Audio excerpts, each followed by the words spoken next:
Wondery Plus subscribers can listen to Crime and Sports early and ad-free right now. Join Wondery Plus in the Wondery app or on Apple Podcasts. In the depths of an Atlanta forest, a clash between activists and authorities ends in tragedy. I'm Matthew Scher, and on my new podcast, We Came to the Forest, we expose the hidden truths behind a shootout that left one activist dead and countless lives forever changed. Binge all episodes of We Came to the Forest ad-free on Wondery Plus.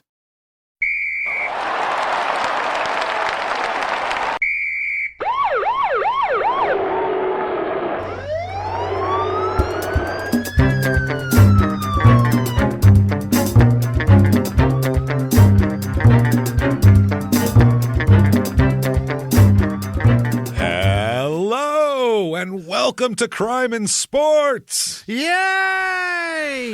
Yay indeed, Jimmy. Yay indeed. My name is James Petrogallo. I'm here with my co-host. I'm Jimmy Wisman. Thank you folks so much for joining us, and we're extra excited today because this is we're living on house money right here.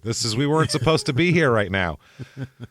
We got lightning struck right next to us and missed us, but we came back and we got it. We are here. We're going to continue the show, and yeah, thank you everybody for your. Honestly, the show wouldn't continue if we didn't get an outpouring of please make it. Still, so we were like, damn it, all right, fine.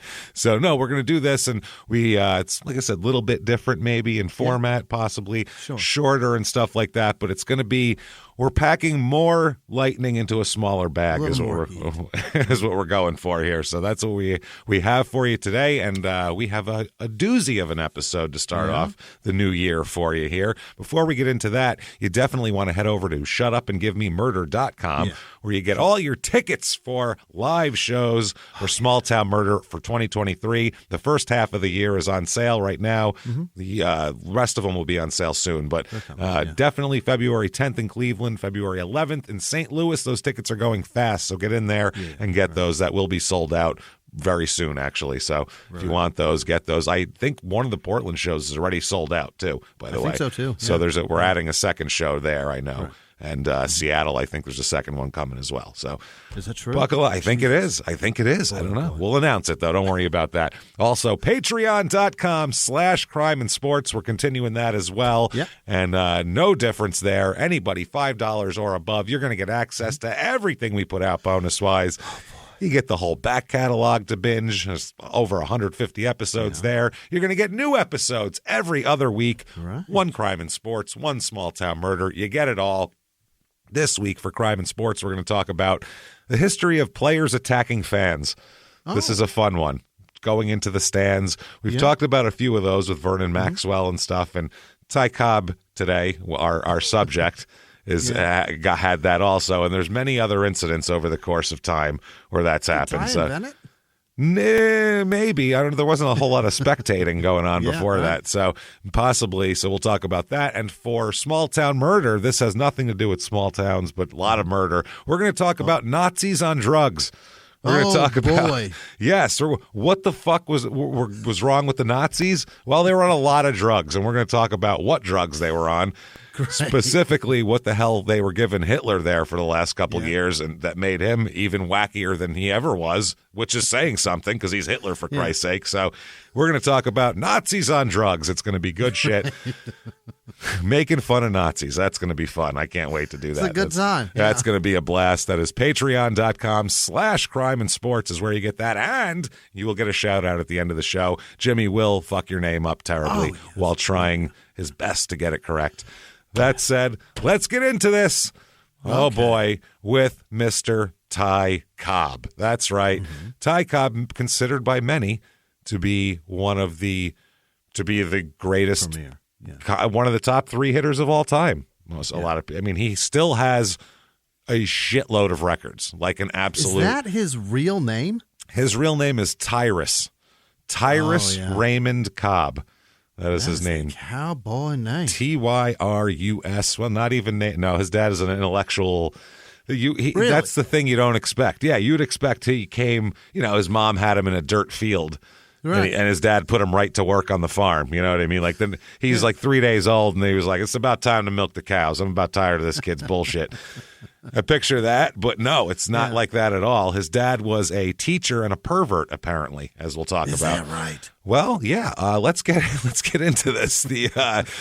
Let's go to the foothills of North Georgia in 1883. All right, let's go there. 1883, everybody.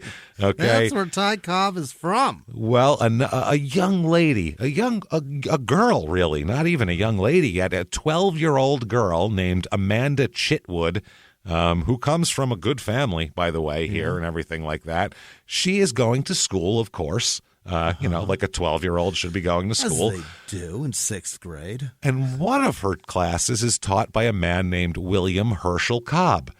Oh, my God. Who is 20 years old, but he's already a teacher and already considered a very respected teacher and a respected member of the community. He's a bespectacled man who, looks very studious.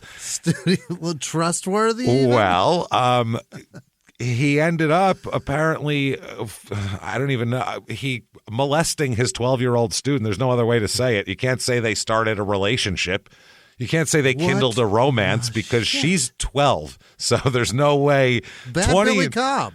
Yeah, 20 and 12. Willie Herschel Cobb is a bad man. This is not okay. And I get it. No. In the 1880s, this was considered romantic. Like, oh, that's the crazy. In North Georgia, in the 1880s, it was you give him an apple, he gives you an engagement ring. That's how it works. Yeah, put this right in your apple. He gives you a present in your uterus, and you... Oh, my God. This is ridiculous, though, a 12-year-old. Wow. They apparently were married on her father's porch, despite his objections, because she's 12 and all. Yeah, he didn't like it, huh? No, weird, right? But back then it was like, well, a good guy might not come around when she's 20, or by the time she's 20, she's an old maid. By the time she's 16, maybe all she'll find is dirtbags. This guy would be great. If she was 4 years older, she was 16, because back then, that's perfect marrying off times. This would be the guy you'd want her to be with. So what if she's 12? She should get married to an adult man. That was how he's got a career, James. He's a career man. But that's how it was back then. That it was like, I mean, she won't starve to death. That's good.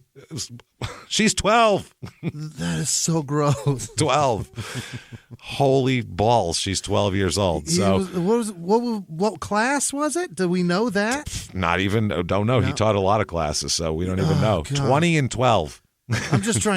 I'm wondering what the fuck education was so hot that you banged a 12-year-old. 12-year-old. I mean, that wasn't considered like pedophilia back then. That was considered, looking for a sound mate. Like that's how crazy the 1800s were.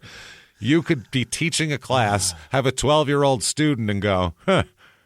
I'm going to go talk to you're filling out. I'm going to go talk to her father. She looks like in a couple years when puberty's finished, she's going to really be hot. What the? Who thinks like that? I better get her now. A pedophile. She's going to have so many suitors by lunchtime. Oh, forget about it. Yeah, she's filling out by the moment here.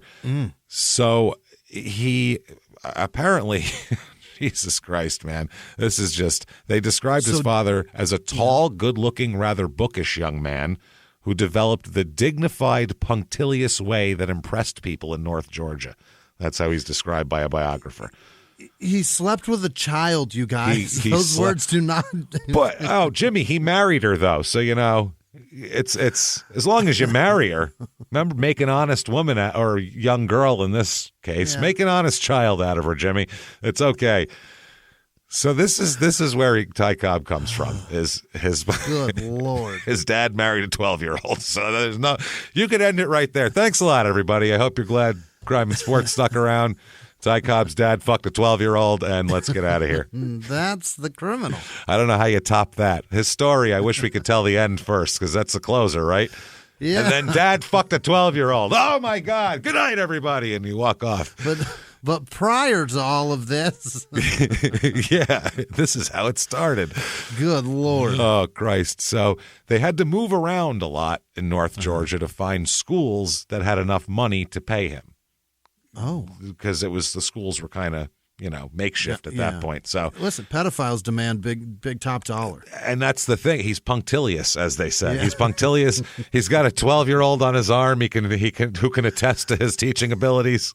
My husband is the best teacher ever. Seriously, when I was in his class 3 months ago, it was fantastic. Now I'm pregnant, but then it was great. Holy shit.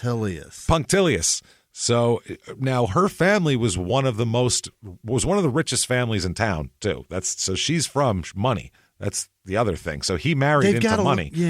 They've got to look at this like he's making a power play, right? Like that's a genius power play. I suppose. Yeah. Well, her father was 1883 standards.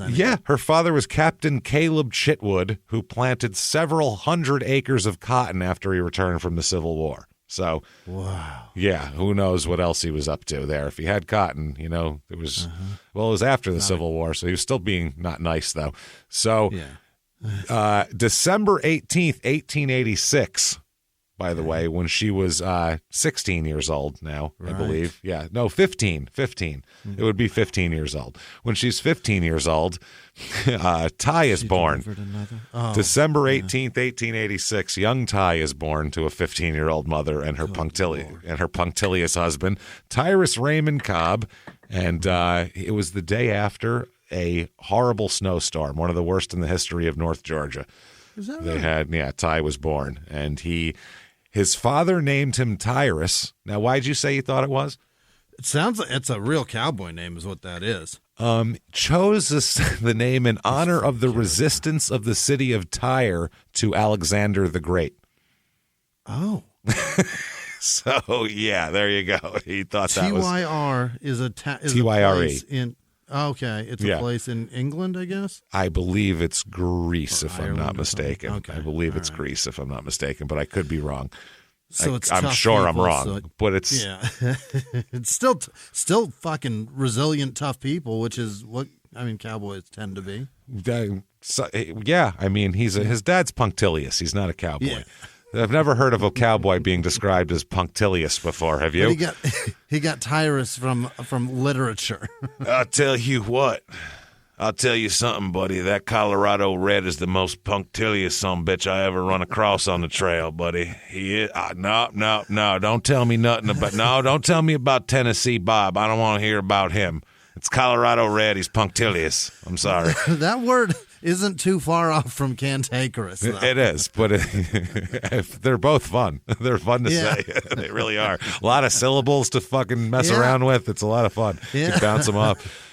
He named him Tyrus. Tyrus, the name, did not appear, according to the U.S. Social Security Administration. The name Tyrus did not appear in the top 1,000 boy or girl names.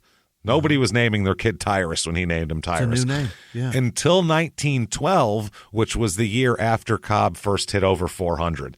Ty. Then kids started naming their children after Ty Cobb. Yep, they started naming them after Ty Cobb, and it didn't appear again on the list till after 1916. So anybody out there named Tyrus, this is why you're named Tyrus, because nobody in society was named Tyrus till Ty Cobb. 104-year-old people. You got it. We know why. Because a man fucked a child. That's why. Because a man fucked a 12-year-old. A man laid down a 6th grader and had a punctilious union. Jesus Christ. A lot of people have that sign in their house, that douchey, because a man loved a woman, and then there's like all the memories, photos, and shit. When a punctilious young man loves a child. That's on Ty's front. When a punctilious young man loves a child. He marries her at 12. Feels like a word that should have been in the song Chantilly Lakes. A punctilious and a married 12-year-old girl. And it take a training bra and a da-da-da-da-da. Oh, Christ. All right. I'm baby, so happy that's a flat chest. Oh, baby, she's got no hair. Oh, my God. Oh, yeah. Disgusting. That feels disgusting. See, this is why I'm happy we kept crime and sports around. There's no other place in the world need a bath. we could sing songs like this ever. This is terrible. It's very funny. Because, we're making fun of a pedophile. Hey, as long as you're making fun of a pedophile, it's fine. It's good, yeah. It's good. So they moved around a bit and then settled in Royston, which is in Franklin County, Georgia. Found a school, purchased a farm. This is Dad, of course. Purchased a farm. He became both the mayor and the editor of the town newspaper, which seems like a direct conflict of public interest. Town's doing great every day in the front headlines. Mayor making life perfect in this town. Wow, yeah, apparently everything's terrific. Shit. The guy in charge. Can't do that. No. That's not good. So, or you can, and it's the easiest jobs you've ever had. You'll never lose. No, I mean, pump out publications about you. And everyone hates mayor's opponent is the headline. Mayor's opponent marries 12-year-old. Huh? What the hell? That's just wrong. That's all the horrible shit about himself with somebody else's name. Just says he did it. Yeah. So he eventually was elected to the state senate. His father was a state senator. We all think he's great. Where him and his child bride, where his main cause that he championed was education. He was always, because he's a teacher, so he was talking about education and all that. He of course wanted his children to be extremely studious and what, Jimmy? Punctilious. Punctilious as fuck, man. Like mad punctilious he wants him to be. So he expected this from his kids. There's Tyrus and then John. So he names one Tyrus and the next kid just gets John, which is... That's not nice. Thanks a lot, Dad. I get Tyrus and you name him John like everybody else. Thanks. And then Florence, Poor too. John gets nothing creative and fun. No, they were like, he was like, I have my name. You name that kid whatever you want. I don't care. That kid looks John boring. John or whatever. I don't know. And then Florence is the girl. They have a girl as well. Yeah. And Tyrus, and his father is strict. It's like being raised by his father's like being raised in Scientology. Like there's very strict regiments and schooling and certain drills with homework, and there's a lot of his father wants them to be exceptional students, and Ty is not an exceptional student. He doesn't give a fuck about school. Does not like school. His father wants him to be a doctor or a lawyer, and he doesn't want shit. One of his teachers called him stubborn, high-strung, and quick-tempered. Okay, which is all the things that make a terrible student, and a good baseball player apparently. If you're, he's stubborn, so that's how he is his whole life. So there you go. They said even as a child in any game he was playing, he's an insane competitor, like just competitive as shit. He loved baseball. Father didn't want him to play baseball because that has nothing to do with school. Can't study and know things if you're playing center field. That's not right. They don't let you read books out there. You know what I mean? So he plays for the Royston Rompers here. He's trying to get on this team. It's a semi-pro team. And one day they called him in because their shortstop got hurt and he had been trying out. And he's 14 years old. So he steps into this. Yep, a semi-pro game already. So he's really good right away. And he's really into baseball, so he starts getting paid for playing baseball by the time he's 14. I mean, mom's having kids by 15. Yeah. You might as well. She's a professional mother at that point. So. Yeah. I mean, back then it had to happen quick, you know. Yeah. Ty sold some of his father's professor's books to buy a new glove at one point when his glove broke. Oh, wow. He stole his dad's shit and hawked it. That's how into it he was.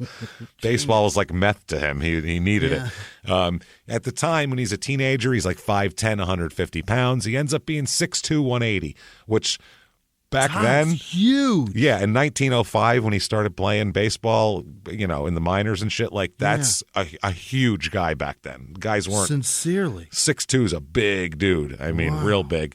And when he was 15, he attended spring training for the Cleveland, which I think they were the what the hell were they at that point? I can't even remember. Cleveland Major League team. It wasn't the Indians and it wasn't the Guardians, obviously. Cleveland Reds or some shit. Some shit there. And then when he turned 16, He told his father and his mother that he wanted to be a baseball player, and they didn't want him to be a baseball player because his dad said, you're just going to be one of those drunken womanizers. That's all the baseball players are. They're all drunken womanizers, which is 100% true back then. Yeah, but who are we to judge, Dad? Well, he wasn't drunk. You got to give him that. And it wasn't a woman either. So really, it's apples and oranges, Jimmy. He's a pedophile. He's a pedophile, not a drunken carouser. There's a big difference. Big difference. Yeah, there is. Yeah, there is. I'd rather hang out with baseball players. Let's put it that way. So he. I don't want to accidentally get arrested with another man because they think we're doing the same thing. Plus, I don't want kids around. Ew. No. Fuck away from me. Other people's kids? Get them out of here. I don't want to hang out with other people's kids. Go. No, you don't get it. They're here to service us, James. No, they're not. Fuck off. No. Oh, my God.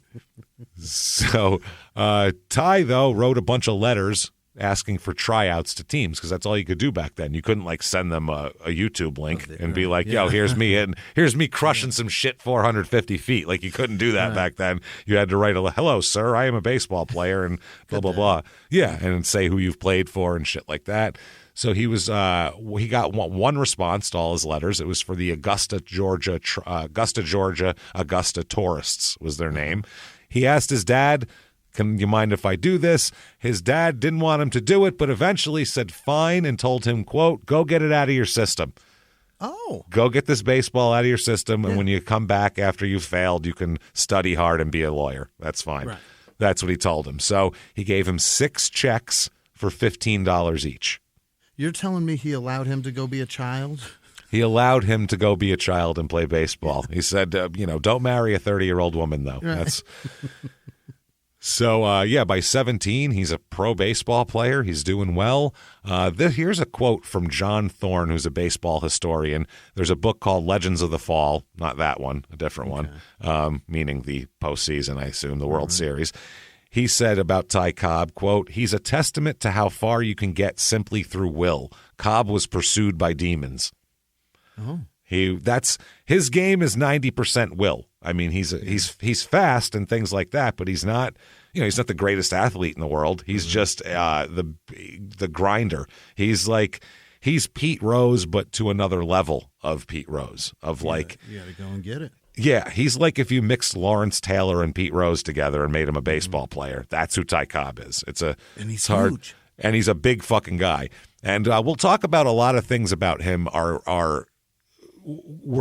There was a book written in the 50s that Ty Cobb was a part of writing, and then the guy ended up writing his own book about it and making a lot of shit up and sensationalizing a lot of things that then became the canon for what Ty Cobb was. Ty lore. It was the Ty lore, and that's what they made the movie Cobb with Tommy Lee Jones in the 90s. It was based solely on this book pretty much. So all of that became that, and that's what we all know of Ty Cobb, and it's not all true is the problem. This guy, the author ended up being really excoriated for his making shit up after the whole book came out. Yeah. So he ended up only hitting 237. We will talk very briefly about stats and shit like that here because he played a long time. So in 35 games. In 1905, the Taurus sold Ty to the Detroit Tigers of the American League for $750. Sale. What a deal. In 2021, that is, which is 2 years ago now, is $22,619. That is incredible bargain. Inflation. That's a bargain. That is a bargain. On August 8th, 1905, while this is going on with Ty, some different shit's going on at home. His mom, who's now 33, was alone at the house, his family house, where him and Mr. Purvey live, Billy Herschel there. She's in her bedroom late night when this is her story, she heard noises on the porch roof outside the bedroom, and she heard something at the window. So she got out of bed and grabbed the double-barrel shotgun that they kept next to the bed for this type of occasion, and said she saw a silhouette of somebody outside the window. thinking it was a predator, she bucked 2 shots from the double barrel out at it through the window. Without checking. Just there's a silhouette. It must be There's a body a murderer that I don't want there. Must be a murderer. Pa-poom. How about a warning shot? Yeah. Fire one in the air and see if they run away or if they say your name. And instead they go, "Hey, Amanda, Jesus Christ." Just or shout, if they go, "I have a "Fucking gun." run." Yeah, you have a double barrel shotgun. Yeah, just clack that shit. You're not it doesn't have a slide, but you could just clack it closed. Clink. Just they know shout. the sound. Yeah. Just shout. I'm holding a shotgun. You're about to not have a head. Yeah, who wants to not have a head? Either way. Nope. Yeah. Shot him, bucked him up a couple of times there. She walked over to the window. Who does she see outside the window? It's William Herschel in a pool of blood. She shot him twice. He lost his keys. He was coming in the window. So now there is a lot of theories, and we'll never know. This is because this is 120 years ago this happened almost. So, but the version, there's several versions. One, because there was a lot of gossip around Amanda Cobb recently or before this that she had been having an affair. Oh. So I guess the dad here, William Herschel, told her he was leaving town for a few days and the kids were off somewhere as well. So instead, he was just doing this to try to set her up to catch her. Oh. So he snuck back home around midnight to try to catch his wife with another man. She heard him. And they also found a revolver in his jacket pocket as well. Oh. Which, if you're creeping around in the woods out there back in the day, you might, In 1920, everybody carried them anyway. This is 1905. 1905, way worse. Yeah. So another story is that William Herschel was out drinking that evening, and he thought the windows were going to be open, so he was going to try to sneak in the window without being heard, and then she shot him there, which makes no sense to me because I don't want to wake my wife up and let her know that I'm drunk, so I'm going to climb in the bedroom window where she's sleeping. Why the fuck would that be the last place I would climb in? Who knows? Maybe he's trying to reminisce with her. Remember when I used to sneak in your window? Remember when I used to steal you from your parents' house to do pedophilia with you? Remember that? Your paw didn't hear it. Gross. Remember when I used to molest you at your parents' house and I'd come to your window? It's pretty much the same. She shot. Did he die? Well, he's dead as fuck. Yeah, killed him dead. Damn it! Twice at close range with a double barrel. He's dead as shit. And it's 1905. It's not really sad, honestly. He fucked a 12-year-old. I can't be upset that he's dead. It's hard to feel bad for it. You can't. I can't feel. There's no reason to look at a student of yours that's 12. He looks at a classroom like a nightclub. Like, no, you're a terrible person. We would imagine what society would do with this guy now. He's like, no, but we're going to get married. They'd be like, no, you're not. You're going to prison, period. Sorry. Oh, you're going to get married, all right. You're going to get married, all right. To somebody that you're not going to want to get married to.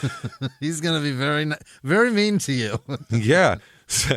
So there's also a rumor that her lover was there. She was having an affair, and the man was there at the house and took off after this to not be, around for the aftermath. Yeah. But there's some people that say that he was actually there. And so this really, it's a real mess. And there's no trial till 1906 when Ty Cobb actually had to leave spring training to go to his mom's trial. I'll be back in a week, guys. Got to go to my mom's murder trial for killing my father. Hold on. No. My teenage bride mother killed my father, so I got to go to the trial, obviously. So don't worry, he molested her. Oh, no, he molested the shit out. No, it's gross. Yeah, he belonged in prison, so it's not a big deal. Amanda Cobb was questioned in detail about the time between the 2 shotgun blasts and because there's they're saying that there was some time went by before the second blast was delivered. One was shot and then waited, and then he's still moving. She shot him, then went over, looked, and make sure. Oh, that's Herschel. All right, good. Boom, get him again then. That's the speculation here. And other specifics, I guess there was some contradictory testimony that she gave at different times. But the prosecution makes no mention of the possible infidelity. So the jury doesn't have that to play with. There's no, I don't know if it wasn't allowed in because it wasn't proven possibly. That's what I would imagine just in legal terms. If the jury was all male and they find her not guilty. Of course not. They were like, he molested that girl.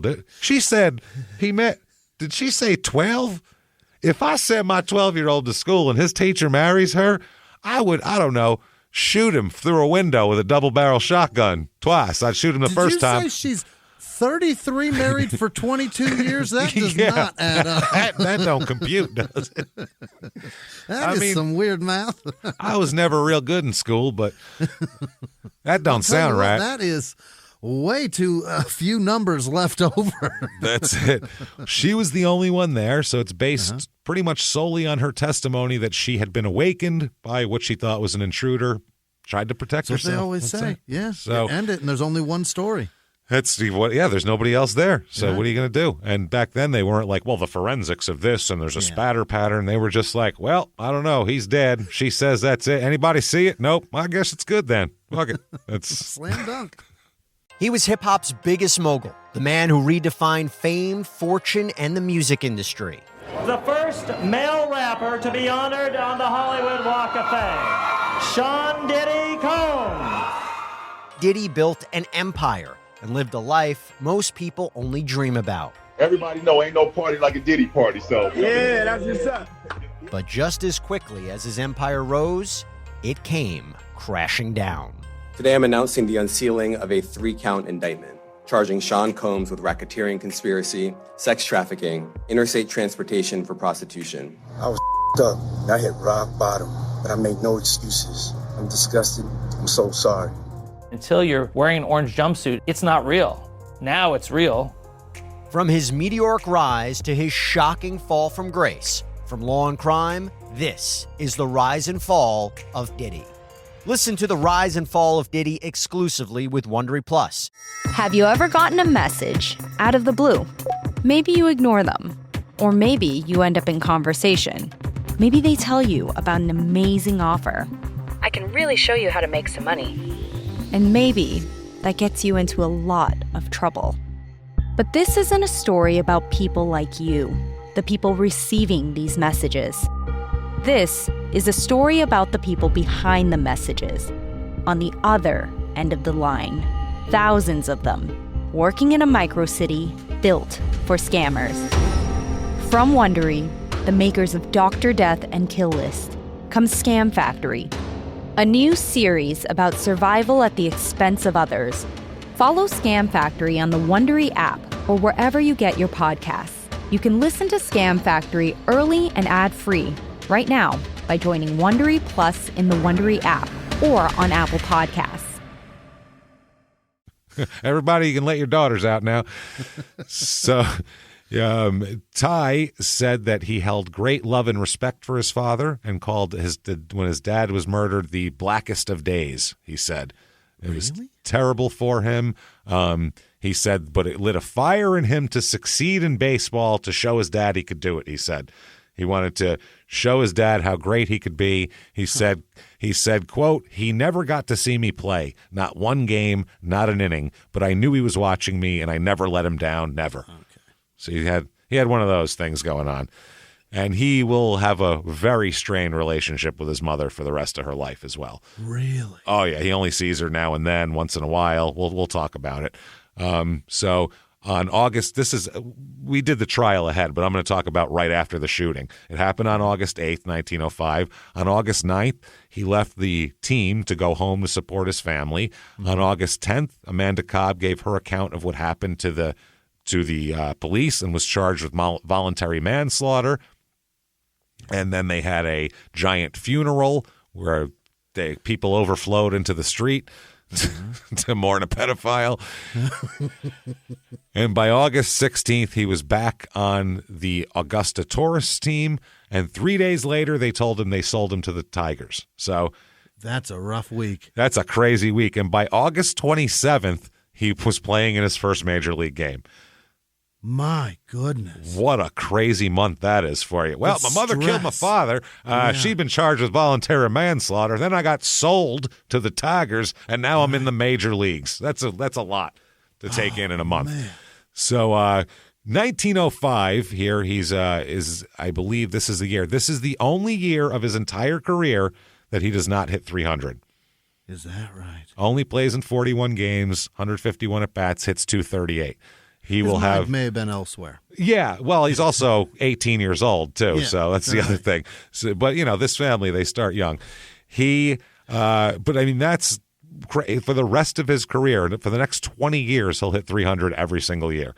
Unreal. Which is that's incredible. 1906 here, and we'll go. I'm going to tell you all of his salaries later too. 1906, he makes $1,500. That's his Ridiculous. salary. $1,500.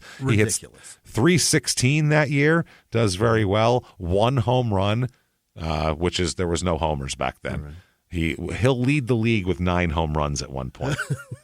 Before Babe Ruth, there was no Babe Really Ruth swinging the bat. Yeah, when Babe Ruth came in, he was hitting like I think more. He had as many home runs one year as like most of the American League teams had combined. Yeah. Like he would beat a whole team as far as home runs go. It was crazy. Now Ty is one of the first superstars of the game. Yes. There was a few. There's a lot of them around this time, but he becomes a huge superstar Monster. because he becomes as good as anybody. Like him, Honus Wagner, Christy Mathewson, Walter Johnson. There's a lot These are them. from this era. And yeah, Ty this is the it. Biggest of the names. Oh, he's the biggest. Yeah. 1907, he hits. Oh, by the way, here's a few guys on his team in 1906. A guy named Germany. That's his first name. Germany Schaefer. A guy named Duff Cooley. I love Cooley, that. which sounds like an 80s metal guy. Yeah. Like, oh yeah, Duff Cooley from fucking, The from bassist. Yeah, from Wings on Fire. Has made up an 80s metal band name. Yeah, the Duff Sounds Cooley. like he'd be the bassist of fucking Motorhead. Well, yeah, like Duff from Guns N' Roses. Yeah. There you go. That's why. Yeah, Duff Cooley. It's just a cool name. Matty McIntyre. Not bad. He had to wear a leprechaun hat. They made him wear a leprechaun hat out there. Get over there, Matty McIntyre. Go. Look at him go. From the Pete. Oklahoma, leave me alone. He's like, fuck, man, Jesus. Who else we got here? Jimmy Barrett, Tom Doran. These are all Bob Wood, John Sullivan, Jay Clark, Jimmy Wiggs, Frosty Thomas. I love that name. Frosty. How does everybody just have a Frosty? nickname? Oh, and that was their name. That was on their like identification back then. Right. So 1907, Ty hits 350. And people like to do all the analytic shit. His OPS is 848 that year as well. He's fucking killing it. Leads the league in total bases, 212 hits, which leads the league. Next year, hits 324, 188 hits, 108 RBI, 20 triples, 36 doubles. Killing it. 20 triples. Crushing it through this time. 1907 here is when he has a problem, though. He apparently gets in a fight with a groundskeeper, a black guy groundskeeper, and this is where a lot of the racist stuff comes from with Ty Cobb because of this fight. Now, this is as described in the Smithsonian magazine. I guess they did a piece on this, so it's pretty well vetted here. In 1907, during the spring training in Augusta, Georgia, a black groundskeeper named Bungy Cummings.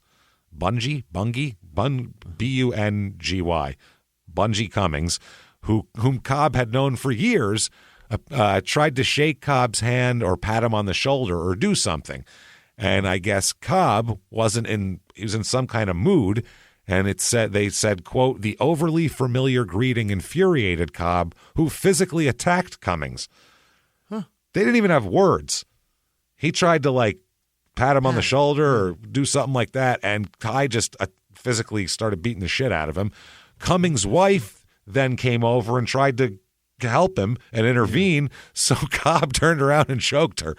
He turned around and started choking her out. Yeah. So that's fucking crazy. The assault, he was just whooping their asses, both of them. Yeah. The assault only stopped when Charles Boss Schmidt who was the catcher of the team. And I assume back then to be a catcher, you had to be huge because everybody was plowing into the catcher. Yeah. He came over and knocked Cobb out with a punch, and that ended the affair. Drilled him. He came over and dropped him. Stop doing that. That was that. So, God damn, they handled things differently back then. What a story. Holy shit. So that turns, I mean, it obviously looks pretty racist, so... Yeah. And did he say racist things while doing it? That's not known. We don't know. And the only person who really talked about it in detail was Charles Boss Schmidt, because he sounded coolest out of the whole thing. He came in and broke up a fight by knocking out a star with one punch. I mean, I tell everybody about that too. You know that Ty Cobb? Yeah. Oh, I know. He's a great player. Knocked him out with a punch one night. Want to hear about it? Glass jaws, what I call it. Yeah. There's no other real corroborating witnesses to the assault, and Cummings himself never made a public statement about it. So there is an author named Charles Learshin, and he thinks that the assault on Cummings and his wife never happened, and that he thinks Boss Schmidt made it up completely to kind of for his own lore. Basically, that would be a pretty fucked for his up own thing PR. To do. Back then, though, people did that because you could just, if you got a newspaper to print it, then that's what it was. It was fact, and not only was it fact, it would go into lore for the next 120 years. That's what it was.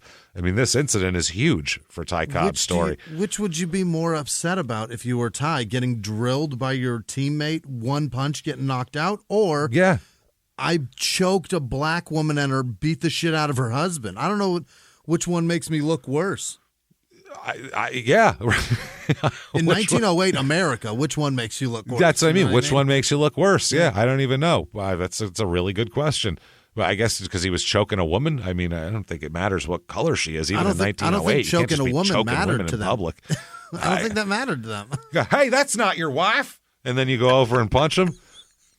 If you were choking her and you were like, it's my child bride. I found her when she was 12. You'd be like, oh, I'm sorry. Carry on. No, it's between a man and a wife. Yeah. Back then it would have been very different.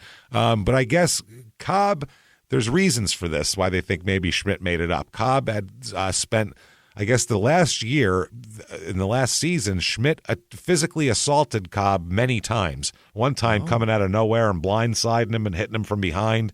So apparently Schmidt has it in for Ty. So this story to make Schmidt look good and Ty look bad could just be for Schmidt here. On that day, several reporters saw Cummings, who they said appeared to be partially under the influence of liquor, quote unquote, and they saw him approach Cobb and shout, "Hello, Carrie," which they don't understand. None of the reporters knew what that meant. And they saw him Cummings come in and try to hug him. Oh. He said he was drunk and he was like, "Hey," like Eddie Murphy and, Beverly Hills Cop. "What's with all this gun, man? Philip, you changed, man." So he came up and tried. You changed, man. Tried to hug Ty on the field, and men hugging another man in public like that was not exactly the most socially acceptable thing to do in 1908. I don't think. Today it's not okay. A drunk man trying to hug you, I might unless it's your good too. friend. Unless it's your good friend, So then you're like, "You fucking idiot," and you laugh and you go, "This guy's an idiot." But no more hugging. Now these reporters saw Cobb push Cummings away from him, like, "Don't get off me, don't hug me, you drunk fuck." And they said that's the last interaction anybody saw between the two of them. And Cummings was around later on, and he was fine. There was no marks on him or anything. His wife wasn't like holding her throat. So based on that, they think that this whole incident was probably made up. Shortly thereafter, though, several reporters heard a fight was going on and ran around a corner to see Ty Cobb and Schmidt fighting on the ground. Not an unconscious Ty Cobb. They were rolling around scrapping, Cobb and Schmidt. And when the fight was broken up, Cobb walked away and Schmidt remained behind and told the reporters this story of he punched the groundskeeper, then choked his wife, and I came in and knocked him out. Holy shit. So I kind of have to believe a pool of reporters that were all there over one guy who's got something to gain from it. You know what I mean? So and that's why they all think that he probably made it up. So there you go. Now, that's a terrible thing to make up about somebody. It is. He did beat up a black guy in the street in 1908. I guess, but I don't know if this was a matter of color either. And I'm not trying to fucking whitewash Ty Cobb. I'm trying to get to the root of what the truth is. Right. I don't want some guy's biography of him that was wrong to be like, well, that's what he is. Well, Tommy Lee Jones played him in a movie, so that's it now. I'd like to just at least know what happened. If he's a racist twat, great. Let's call him a racist twat. His dad's a pedophile. I want to know if he's complicit in all this bullshit. You know what I mean? Yeah, I don't think he did any research on it, probably. I don't think he sat up all night like I did on Christmas night to fucking figure this out. You think he just took a paycheck and went home? I think he was like, what's this script say? All right, I got to learn to swing a bat better. All right, then. So, but this time in 1908, Cobb stepped into some freshly poured asphalt, and the guy who had poured it, it was a black guy in Detroit, got mad, and Cobb punched him because the guy started yelling at him. So that I feel like that could have happened of any color when you know about Ty Cobb. You should probably apologize for that rather than throw a punch. That's what I'm saying. I feel like he's a dick, and I don't know if it was race motivated or not. It might have been. How the fuck do I know? But there's not enough to know. I drove around a corner really fast, too fast once, and clipped the edge of a curb that had just been concrete poured, and I fucked my truck sunk. Oh yeah, they were furious, and I just apologized. I mean, I didn't throw a punch. Should have probably got out and started beating people. Started whooping people's asses. How dare you do your job? I felt terrible. I ruined. They were gonna have to re-pour the whole thing. I just ruined their whole day.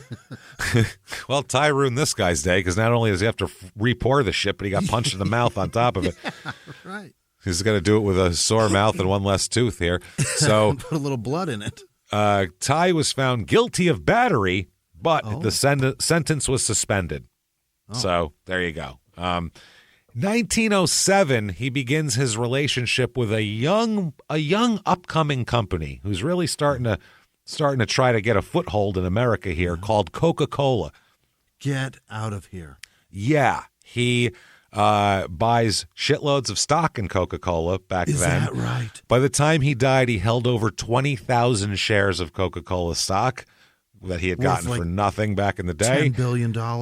And owned bottling plants in Santa Maria, California, Twin Falls, Idaho, and Bend, Oregon. Wait till you hear about this guy's business acumen. It's fucking wild. He's got to be the most forward-thinking genius ever in terms of capitalization on fucking corporate America. When he died and when he retired and when he died, he was the richest athlete of all time by far, like by 10 times more than anybody else. Is that right? It was insane. Yeah, because of all his investments. Because he gets paid nothing through baseball, as we'll hear. So he's also a celebrity spokesperson for Coke as well. So he does like a Michael Jordan deal before Michael Jordan. Yeah, that's what Jordan did with Gatorade. It's exactly what he did with Gatorade, and it grew with him, and he owned stock, and then he got a lot richer. He did it with Coca-Cola. That happens. So 1907, Detroit goes to the World Series and loses to the Cubs. You don't hear that very often. That's the last one, huh? For no, a long time. Not really, because 1908, they go to the World Series and lose to the Cubs. Again, 4-1. The last time the Cubs were any good. Yep. Then that was 1908. That was the last time until, 2017, was it, or whatever? That's what you get for beating until Ty there. Cobb. Yeah, it was 1908. And then 1909, they go to the World Series again, 3 years in a row, and they lose to the Pirates in 7 games. Is this with Honus real? Wagner? Yeah, lose to the Pirates in 7 games. Honus Wagner's Pirates, and so they're like the Buffalo Bills of the aughts of the 1900s. That's what it is. So Ty in 1909 hit 377. Shit. 431 on base percentage, 517 slugging, 947 OPS, which is fucking good, real good, 107 RBI, 216 hits, killing it, just killing That'll make you a legend, yeah. 1909, he also gets arrested in October here. He had to surrender to the sheriff to answer for an indictment that he assaulted a guy named George Stansfield, who was the watchman of the Hotel Euclid here. He beat up a hotel watchman. Yeah. I think it was an elevator operator to be specific. But so he appears, he pleads not guilty. So he's arrested for assault. It's in a hotel in Cleveland, the Euclid. Yeah. He got into an argument with the elevator operator at 2:15 a.m. Oh, he was drunk. You notice nothing changes when I give you a date and 2:15 a.m., whether it's Allen Iverson yeah. and his Lamborghini or Ty Cobb in a Cleveland hotel. It's 100 years apart. It's the exact same shit. It doesn't matter. Yeah. It's just athletes. Are we starting to sense a pattern here? I think the Euclid's possibly. Still there. It might be. It might be. Who knows? If it is, I might stay there. It's got to be a fucking dump by now, I would assume. Yeah. But there's junkies now. But find the elevator where Ty Cobb beat up the fucking elevator man, and that's awesome. Can you show me the way to the elevator where fists were thrown at 2 a.m.? Well, the elevator, Stansfield, refused to take him to the floor where some of his teammates are having a card game. It's like, take me to the fucking card game. I'm Ty Cobb. I want to play some cards. The elevator operator said he could only take Cobb to the floor where his room was. And Cobb's like, don't you give me any of this wave the room Hotel key shit in the front with bullshit. don't give me any of this bullshit. So the argument escalated, him and the elevator guy. So then the night watchman approaches. That's Stansfield, I guess. And he and Cobb get into a physical confrontation because he starts trying to, hey, come on, let's go over here. And I guess during the fight, Cobb whipped out his penknife and slashed the watchman in the hand as well. Holy shit. He's like, I will cut you, motherfucker. Get away from me. Take me to the floor of the card game. Oh, my God. Oh, by the way, Ty is a raging alcoholic. Did I mention that? Absolute raging drunk. I mean, all the time. He's a drunken womanizer, apparently. That's exactly what his dad said was going to happen. His dad didn't want him to be. Yep. So that's exactly what he is. So I don't think his dad wanted him to be slashing hotel watchmen at 2:15 in the morning with a fucking penknife. I don't think that's what he was looking for. Also, wanted him to be a doctor. He wanted you to use that knife to open a chest and save lives. Yeah, save somebody's life, man. Instead, though, he did say a little while ago, I feel like my father watched me my whole career. He watched you what? Beat the shit out of a hotel watchman? Jesus Christ. He watched that. Why? Now, Cobb claims that, listen, I didn't just whip a knife out and cut somebody. He said the watchman had the upper hand in the fight and had his finger in my eye. And he was trying to pop my eyeball out like a wrestler. Pull an eyeball. Yeah. That's the wrestler stories, all of them. And then he popped his eyeball out, and that's the end of the fight. It's always the end of the fight. He was trying to pop his eyeball out, so Cobb said he was worried he was going to have his sight ruined. He wasn't going to be able to play baseball, so he whipped out his penknife and slashed the guy in the fucking hand. Stabbed him there. So the fight finally ended when the watchman whipped his gun out and pistol whipped Ty several times in the head, knocking him out. Lucky you just did that. Jesus Christ. Yeah, this is insane. How fucking crazy is this? This is crazier than modern day athletes. He's well within his rights of killing him right there on the hotel floor. Instead, he just knocks him out cold. But you don't want to kill Ty Cobb in the hotel. That's probably bad PR. Really this guy led the league in everything last year. You're gonna kill him. So he's gonna lead the league in hotel deaths too in a minute. Yeah, none of the other players are ever gonna stay there again. I would assume at that point. You're killing ball players. Yeah. So Ty would later plead guilty to simple assault. Oh, simple assault, and he will get paid, or he will be sentenced. You, sir, will pay $100 fine. That's steep. That's steep. Yeah. So now this incident also has been told over time as both the hotel people being black, right. But in actuality they weren't black because the court records from that time show that because they would note this sort of thing back then, all parties involved were white. So there was no, so there was 3 white guys. But it's a better story if he, yeah. How much must it stink to be from the South at this time and Yeah. just have one story about you beating a black person? Now everything's going to be that you're the most racist person on earth. And like we said, he might have been a terrible, awful racist. We don't know. I'm just that we're trying to figure it out. We're not trying to defend him and say that, we're not trying to, like I said, rewrite Ty Cobb fucking history here. We're just saying that the facts are that the court documents, even the newspaper back then said everybody was white. So now if you're 1909, this is tripping you out reading about Ty Cobb beating up watchmen. You could think a little bit about here and check out the sails, Jimmy, because there's some sails in 1909. You can get on a steamship. here. Clark's Cruise of the Cleveland, 18,000 tons, brand new, superbly fitted. This is during, a few years before the Titanic, by the way, so... Yeah, that scares the shit out of me. You go round the world. Don't tell me how much the boat weighs. Don't do that. I don't want you that. Back then, that was like, see what we can do? Don't tell me that. It says round the world in big letters, and it says safety, comfort, one steamer for the entire cruise, maximum convenience with elevator, grill room, gymnasium, deck, swimming pool. From New York, October 16th, 1909. Nearly 4 months this trip takes. This is a 4-month trip, costing $650 and up for 4 months. That's steerage? Including all necessary expenses, princely traveling in balmy climates, entertainments, lectures, bad comedians, who got stuck on that gig for 4 months? Jesus Christ. Card parties and chaperones for ladies, in case you don't want to get diddled. Then you can also go, there's another cruise. It's a cruise to the Orient. 73 days, including 24 days in Egypt and the Holy Land, with side trip to Khartoum, costing only $400. Great. That is terrific. That seems like a lot. It seems like a lot here. You can also go see Payne's Battle in the Clouds with Airship. I don't know what the fuck that is. I don't know what that is. You can also go see Daredevil Dan. What does he do? I don't know. It just says go see him tonight. All right. You'll know when you get there. 25 cents for a seat. It's at the Krug Theater. And then there's a movie playing after that called The Girl from USA. Oh, the one. That girl from USA. You can go to Boyd's Theater and see Billy Burke in a delightful comedy, Love Watches. So you got that. Yeah, that sounds great. Or you can see vaudeville at the Orpheum. Okay. Good for you. So go out and do something in 1909. And it all costs a quarter.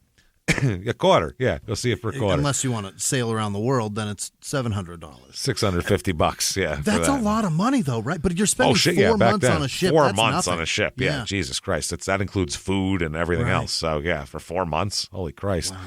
So 1910, going into the end of the season, this is kind of the most we'll get into the sports stuff here, but Ty Cobb had a .004 percentage lead in batting average over Nap LaJoie there. So that is for the American League batting title.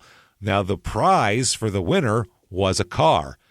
The winner of the batting title got a brand new Chalmers automobile. Okay. Chalmers Motor Company, by the way, was an American car company from Detroit.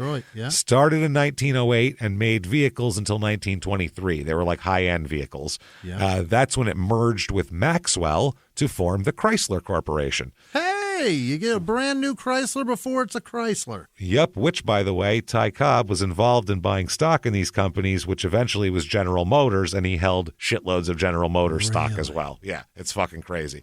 So the way this worked is Cobb sat out the final 2 games to preserve his average. He did to sit and get his average like Wade Boggs used to do. So Knapp came in, though, and got 8 hits in a doubleheader.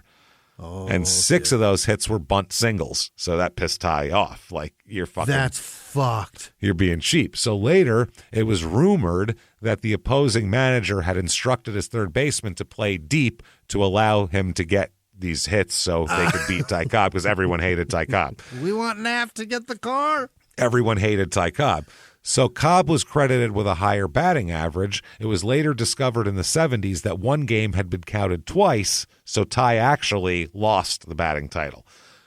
Oh, now, shit. As a result of this incident, the AL president, Ban Johnson, was forced to arbitrate the situation. He declared Ty Cobb the winner of the batting title, but the car company president, Hugh Chalmers, already gave the car to Knapp. So he was like, I don't know. So he ended up just giving Ty one as well. It was like, fuck it, you both have them, I guess. Okay. So whatever. It's good promotions. We look good for this. So 1911, September 1st, Ty is arrested. He is arrested for speeding in his car. This is how much is it exactly the same? How much is it exactly the same as now? And he said, you can keep the Lamborghini. I got more. But he now we've heard of guys going at excessive speeds before. Yeah. 130 we had a guy going 160 at one point. How fast does a Chalmers go? Well, how fast do you think he was going here? Did he get busted? 38. 24.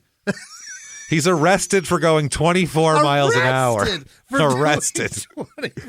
You reckless sumbitch. You crazy bastard. Look at you. 24. 24.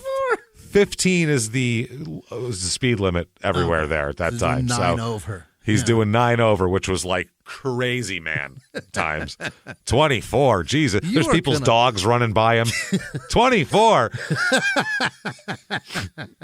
I was passed by a man on a horse. 24 is not that big of a deal. I think there's people who can run that fast. I really do. I think you can. I think like an Olympic sprinter can beat Ty block to block. Yeah. I think so. They checked their speed. I think one was doing 26 or something recently. Yeah, I don't know. Well, you can see here, maybe you want to, that inspires you to go fast. So you should check the ads out here because you can get yourself a Pullman Everett Hudson and Stern car. Which is it's like one of the platform where you're like sitting up on a seat with the steering wheel and everything's open. It's one of those fucking fenders. cars. Yeah. Yeah. It's look, fucking roll your chair over. Check it out. Look at this thing. Yeah, it's just a carriage. It's just a carriage with wheels. You can get that. Leaf springs under the seat. That's crazy. That is, or you can get one of these. This is like enclosed and everything. This one looks like where they have two ladies looking at it, like Victoria. Yeah. That looks like what the actors came to town in Deadwood, like the nice carriages that would come in, except with a motor. This is a Lozier Marmon Rambler and Mitchell Lowson Marmon Rambler and Mitchell gasoline car. Yeah, that's what that is. Right. So there you go. You got They're that. Wild cars. The engineering on those is mind-boggling. Oh, it's crazy. Those cars are wild. Also, you can get an Indian motorcycle. Hey! Yeah, it says if you're thinking of buying a motorcycle, why should you buy any kind? What a weird sentence. If you are thinking of buying a motorcycle, why should you buy any kind? That's the opening sentence of this ad. Kind. That's what that's what they should have said. If you buy Indian, you know what you are getting. The past records talk for themselves. Let us demonstrate and prove it to you. Jesus. Okay. Well, I'll go in there and do that. And then here's a thing that says, attention automobile owners. Now's the time to have your automobile equipped with, and this is all capital bold letters, electric lights. Oh! You should put lights on it, maybe. They used to be candles, James, or kerosene. Yeah, That's crazy. A small dynamo and a floating storage battery will remedy your light troubles forever. Once installed, the lights cost nothing. A touch of a button and you'll have the most brilliant light, fully guaranteed for years. If interested, write or phone to some fucking place. It's like taping a flashlight to front of your car. The lights are terrible. Yeah. Oh, they're terrible. But back then it was like, you could, while I'm going 15 miles an hour, I can see everything. And then here's an ad from the New York Dispatch here. A guy who is sitting in, I'll show you again, roll back over here. He's sitting in one of these things. It's is like that an airplane, James? It's like, he's got levers and pedals and it's like a flapper thing. It's like not a plane. There's no motor in it. He's the motor. Right. So he's making himself a bird. He is going to fly cross country for $50,000. Just because people want to see it done. So somebody put up $50,000. Yeah. Robert G. Fowler, the Los Angeles aviator, who on September 10th will start his cross-continent flight for the $50,000 prize offered by William R. Hearst. Hearst, the newspaper guy. Yeah. Fowler will fly by way of San Francisco, Reno, Ogden, Cheyenne, North Platte, Omaha, Chicago, Pittsburgh, Buffalo, Albany, and New York. These are all of his stops. Dad? I think probably grandfather. Related, right? Yes. Yeah, I think that's probably grandfather. Yeah. Oh, it's the same family. Yeah, he owns the newspaper out there, San Francisco. A few miles from the glass spires of Midtown Atlanta lies the South River Forest. In 2021 and 2022, the woods became a home to activists from all over the country who gathered to stop the nearby construction of a massive new police training facility, nicknamed Cop City. At approximately 9 o'clock this morning, as law enforcement was moving through various sectors of the property, an individual, without warning, shot a Georgia State Patrol trooper. This is We Came to the Forest, a story about resistance. The abolitionist mission isn't done until every prison is empty and shut down. Love and fellowship. It was probably the happiest I've ever been in my life. And the lengths we'll go to protect the things we hold closest to our hearts. Follow We Came to the Forest on the Wondery app or wherever you get your podcasts. You can binge all episodes of We Came to the Forest early and ad-free right now by joining Wondery Plus. In the 1980s, a rosé swept the country. Hey, Mike, I really like this White Zinfandel. Well, good. Now put it down. I'm going to try another one. White Zin became America's top-selling wine. But most don't know that this sweet drink has a sour history. What began in 1986 with counterfeit bottles. A big fraud, a multi-million-dollar fraud. Sent investigators chasing one of the most powerful families in the business, the Licciardis. But the closer the feds got to them, the more dangerous things became. It's a story of deceit. At the time, I was paranoid. Threats. You touch my kids, I will kill you. And murder. With a .22 caliber bullet to the head. What started with a scheme to mislabel wine spilled into a blood-soaked battle for succession. Welcome to Bloodvines. You can binge listen to Bloodvines exclusively and ad-free on Wondery Plus. Join Wondery Plus in the Wondery app, Apple Podcasts, or Spotify.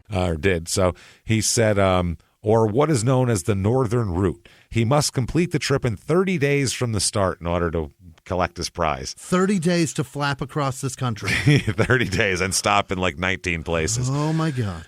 So 1912, May 15th, 1912, Ty Cobb assaults a heckler. Okay. Yep. His name is Claude Lucker, and as a comedian, we're completely on board with this. I love heckling. We're completely on board with this. If someone wants to jump in and beat up a heckler once in a while, we go, well, it's what you got to have. It's got to happen. It's got to happen. So I prefer to make fun of them, but if that's what you got to do, go ahead. I get it, but It depends on the heckle, but if it gets too far, smack them around a little.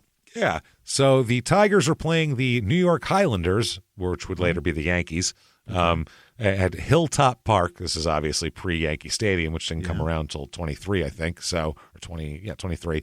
So they're playing there. This guy described it by a baseball historian, Frank Russo, as a, quote, Tammany Hall lackey and a two-bit punk. A political hanger-on and a two-bit punk. He was berating Cobb. I guess every time the Tigers would come to visit, this guy would get on Cobb a lot and always yell at him. So they traded insults back and forth through the first couple of innings. At one point, Cobb went over to the Highlander dugout to look for the Highlanders owner to try to get the guy ejected from the game. Like, can you kick this asshole out before I do?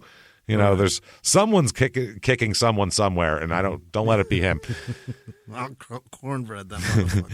Yeah. So, but he couldn't find the team owner, so he's like, "Fuck," and he had to go keep playing. So he even found a police officer who was in the aisle and asked him to intervene, and the cop said no. Oh.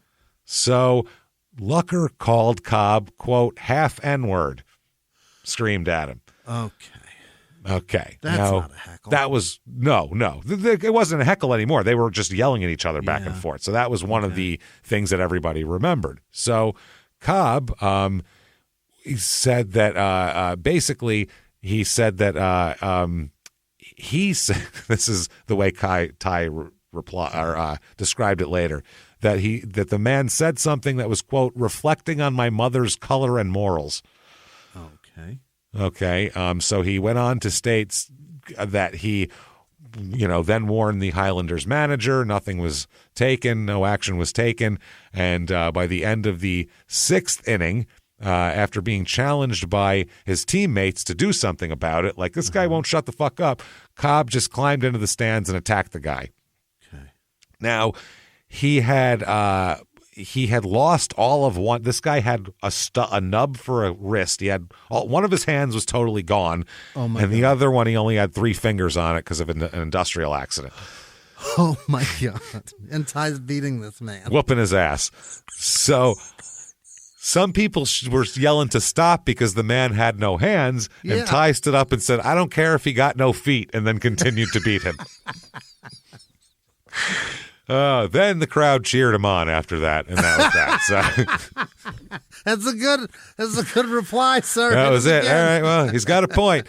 This happened. We'll talk about some of these on our Patreon episode, but this happened during this time. Babe Ruth, Cy Young went into the stands at one point. Rube Waddell went into the stands. Kid Gleason, Sherry McGee, Fred Clark. All these people were famous for going into the stands in the early 20th century.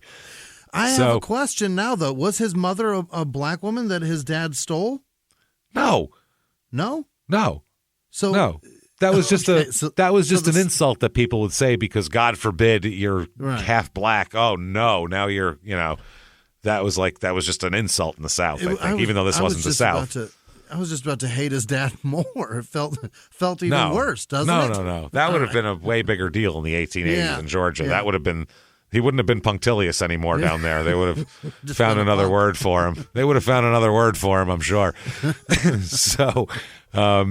The league suspends Ty, and his teammates strike as a protest to the suspension. Not because they like Ty Cobb. They actually fucking hate Ty Cobb, but they're pissed off at the lack of protection that the league gives them from abuse from the stands.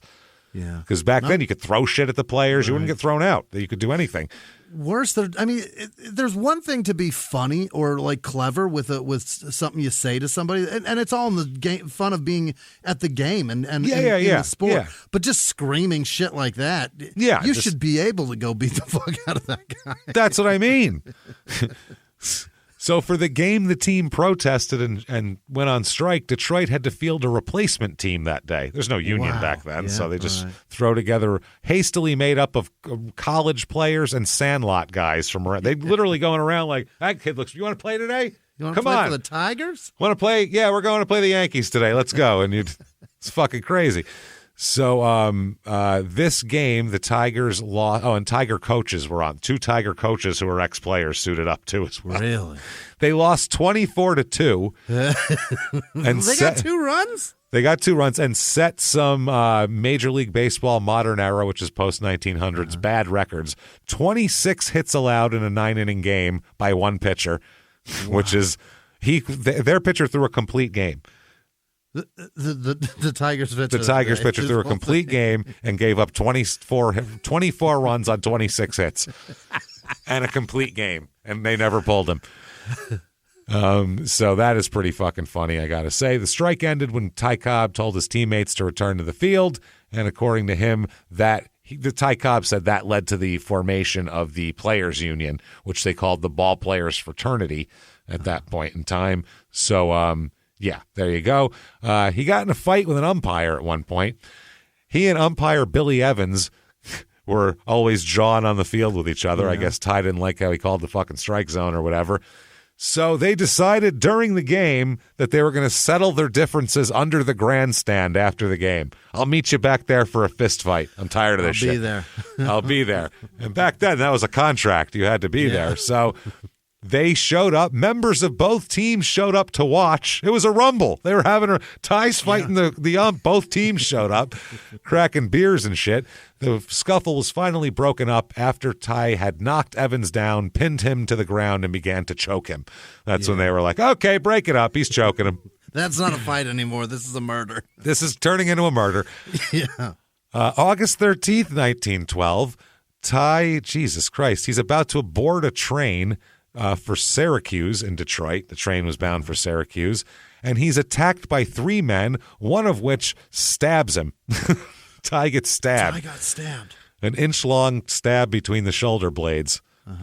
Yeah. Oh, my God, in the back. Stabbed him in the back during a fight, and then they ended up running away. 1913, he signed a contract worth $12,000. Yeah. Which in 2021, that would have been $329,010. Not a bad payday. You have to understand, too, the parks back then, they're only one level, most of them. Right. There's no upper decks. There's no 40,000 people. This is 15,000 like people. Training field. Yeah. Yeah, that's what they look like. There's no TV money. There's no other revenue. It's what is sold. There's no merchandising. It's what's sold.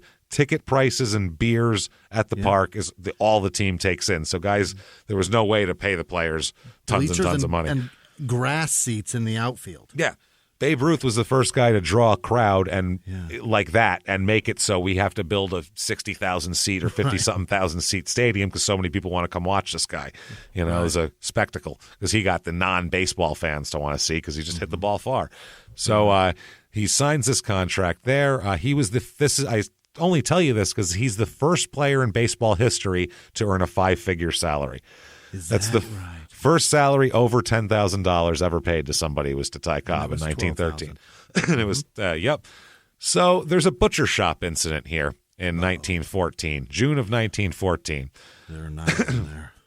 According to this, Mrs. Cobb, because he's married at this point, bought some fish.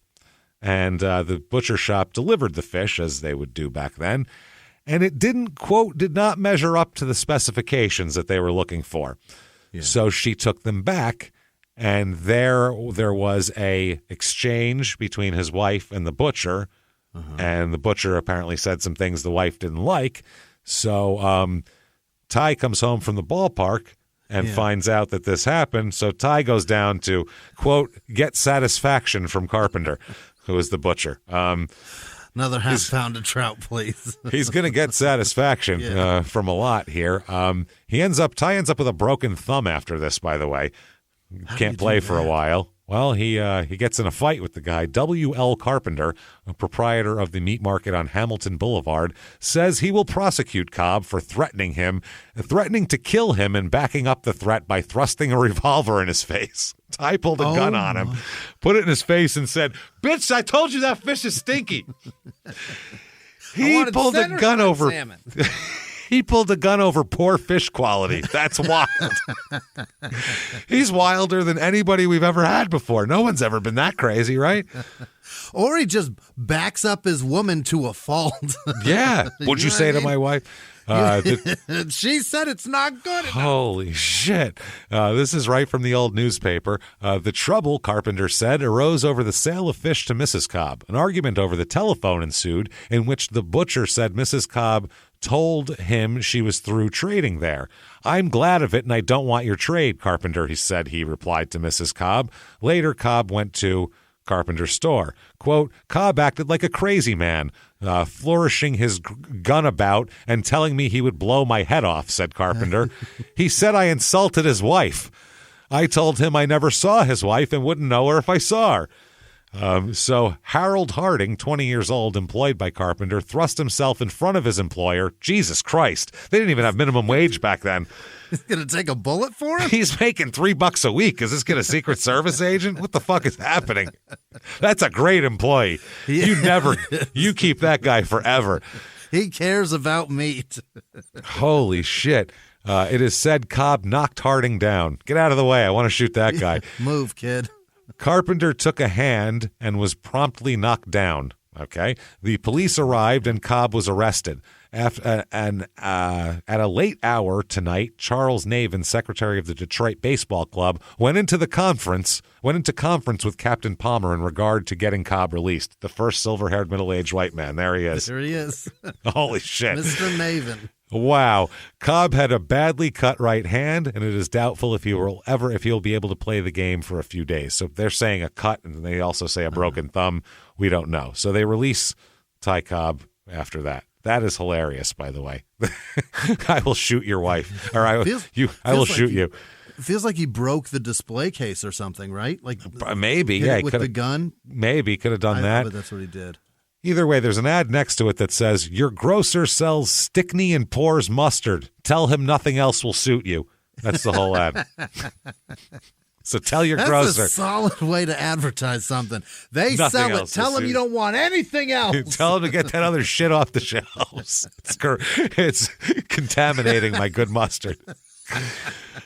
Oh, man. So Ty ends up pleading guilty to disturbing the peace, or that seems like assault with a deadly weapon, but they're going to go with disturbing the peace. What about displaying a piece, for Christ's sake? He is fined $50 for this. $50 you can punch out a kid and threaten to murder somebody? Oh, my God.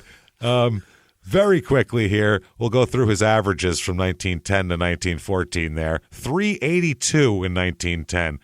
1911, Jesus, 419.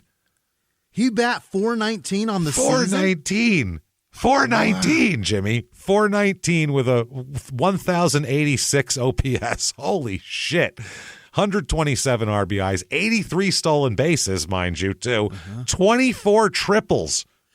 People they lead the league with 8 triples now. 24 triples, 47 doubles, 8 home runs, by the way. He led the league with 9 in 1909 home runs.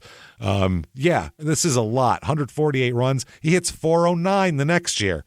409. It's got to be the 2 back-to-back highest averages ever, right? Fucking unreal in the modern era. And this is the dead ball era. This isn't, right. There's the modern era's post-1900, but then this is still the dead ball era where the ball was like it was like almost a spongy, tobacco-y spit thing.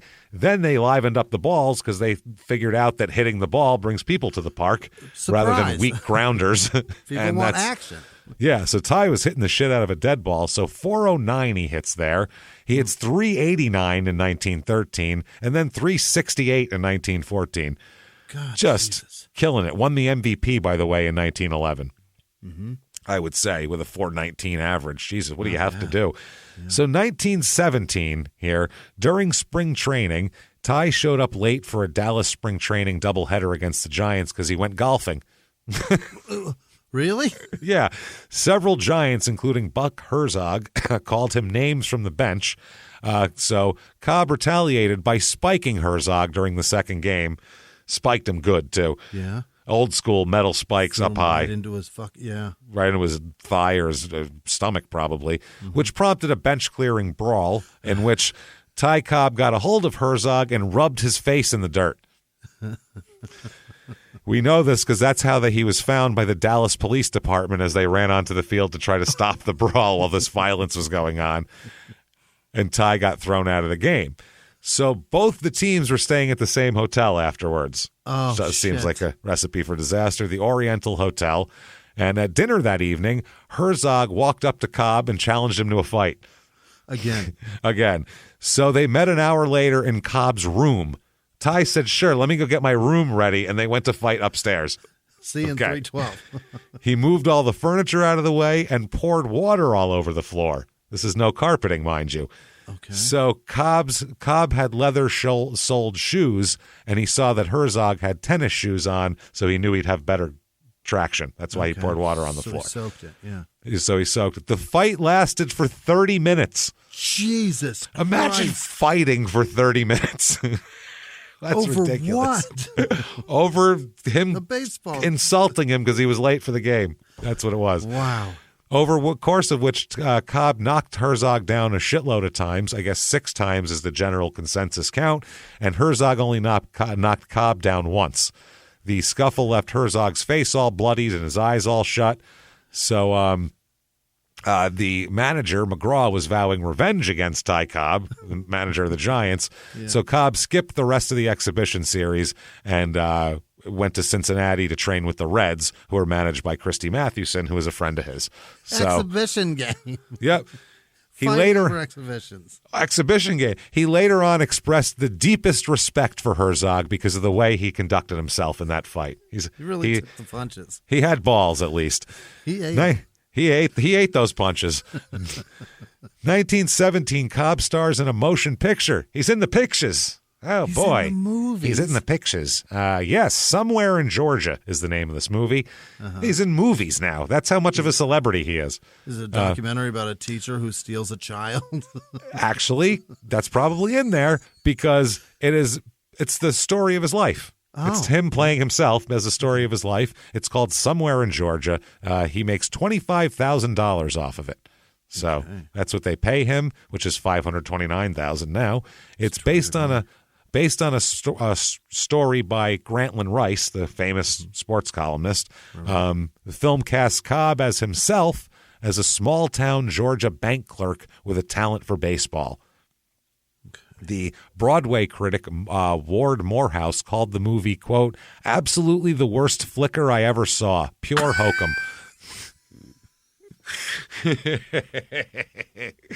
Pure hokum. It's hokum, I tell you, hokum. Bullshit. I'll never watch anything like it again. Oh, my God. Let's hear the description of the movie as they described it. Cobb stars as a small-town Georgian bank clerk with a talent for baseball. I pictured him from Georgia, like by Russia. Right. You want deposit? Come here. Put in. We both take vodka together. I just make him Teresh, the guy that drives me to the airport. He's from Georgia, and he's the funniest fucking guy in the world. He drives like a psychopath and loves nothing more than to show me pictures of dead Russian soldiers in the war. Because his friends from Georgia, because Russia invaded Georgia too, so his friends from Georgia went to Ukraine to kill Russians because they love it so much. He goes, look, dead fuck Putin. Fuck Putin. I go on Facebook page of Russia, I write fuck Putin under all the posts that like him. Fuck him. And I just roll laughing in the back seat. He's so passionate. So bank clerk in Georgia. That's him, a Georgian bank clerk. When he signed to play with the Detroit Tigers, Cobb is forced to leave his sweetheart behind, whereupon a crooked bank cashier sets his sights on the girl. Upon learning that Cobb has briefly returned home to play an exhibition game with his old team, the cashier arranges for our hero to be kidnapped. What? Not kidnapped. He's already gone. Why bother? This is not his life story. No. It's breaking loose from his bonds. Cobb beats up all of his captors and shows up at the ball field just in time to win the game for the home team. He showed up like Marvin Barnes at halftime. This is 1909 Space Jam. That's what it is. 1917 Space Jam. At first it was Ty Cobb, then Jordan, then LeBron. 1918. Jordan was kidnapped by aliens, so it's the same thing. I mean, forced to play. February 28th, 1918, Ty Cobb is arrested. Oh, boy.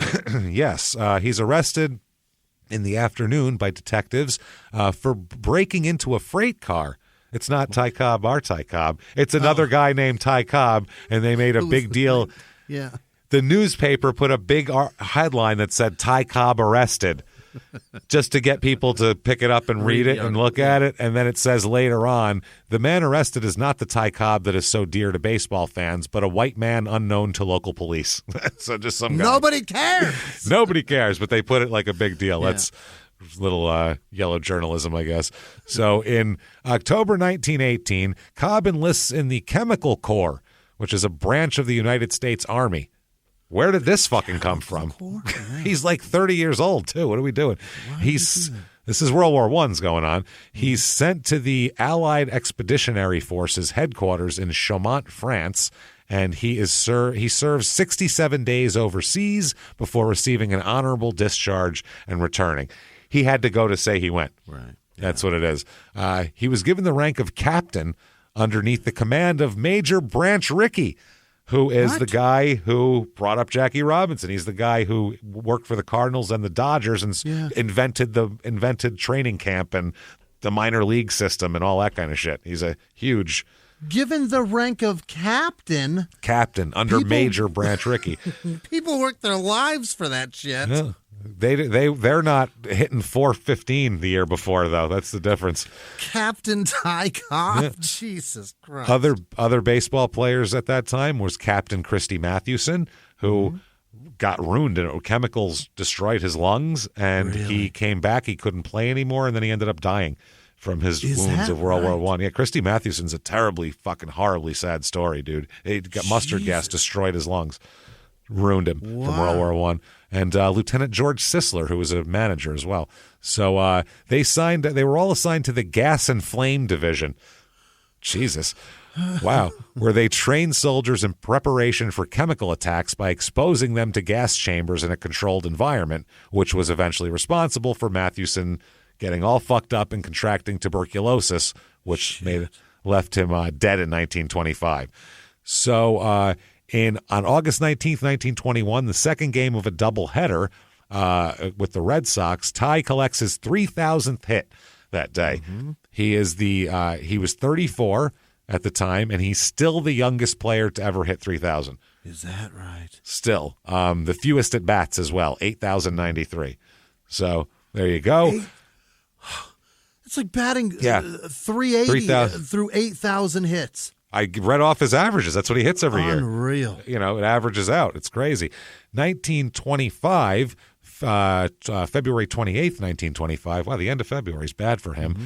He's arrested again. He gets arrested a lot. Have you noticed that? That is right in the middle of when the end of the season. You know what I mean? Beginning. The season's about right to before start training soon. camp. Yeah, got to get hammered all the time. Yep, I think he's going. And this is, I think, what happened here. He gets in an argument with a waitress over a check. And gets arrested for this. Okay, you lost track how many he had. The old Georgia Peach did not like the the bill here. Apparently, Jesus Christ, he gets arrested for disorderly conduct. He was taken to the police station after the argument with a waitress over a lunch check. A lunch check. It's not even dinner. Lunch. The manager's wife, called by the waitress, summoned the police. The policeman rang in, and Cobb prevailed upon himself to allow him to call a taxi, and then they rode to the police station. So he said, I don't want to come in the police car. Let me take a taxi to the police station. And they said, sure, why not? He posted $11 bond and departed. So May 5th, 1925, Ty Cobb, sick of hearing about how great Babe Ruth is, because this is after now Babe Ruth's the biggest thing in the world. Right. He tells a reporter that for the first time in his career, he's going to try to hit home runs. He said he wants to show that he could hit home runs if he wanted to. He just simply chooses not to. Yeah, I'm trying to win the game. So that day he went 6 for 6 with 2 singles, a double, and 3 home runs. Oh, he's not kidding. No. The 16 total bases set a new American League record, which stood until 2012 when Josh Hamilton, another Crime and Sports alumni, broke it. I think we talked about it. That was the day he hit 4 home runs and a double and had 18 total bases. The next day, Ty had 3 more hits, 2 home runs. So the single his first time up gave him 9 consecutive hits over 3 games, while his 5 homers in 2 games tied the record, which had been set in 1884. Shit. By the end of the series, he was 12 for 19 with 29 total bases, and then he just went back to playing how he played. Yeah. He just said, see, I could hit home runs, and then did that. So, yeah. But in 1930, Grantland Rice asked Ty Cobb to name the best hitter he's ever seen, including yourself. Mm-hmm. You can put yourself in there. He said immediately right back, he said, quote, you can't beat the Babe. Ruth is one of the few men who can take a terrific swing and still meet the ball solidly. His timing is perfect. No one has the combined power and eye of Ruth.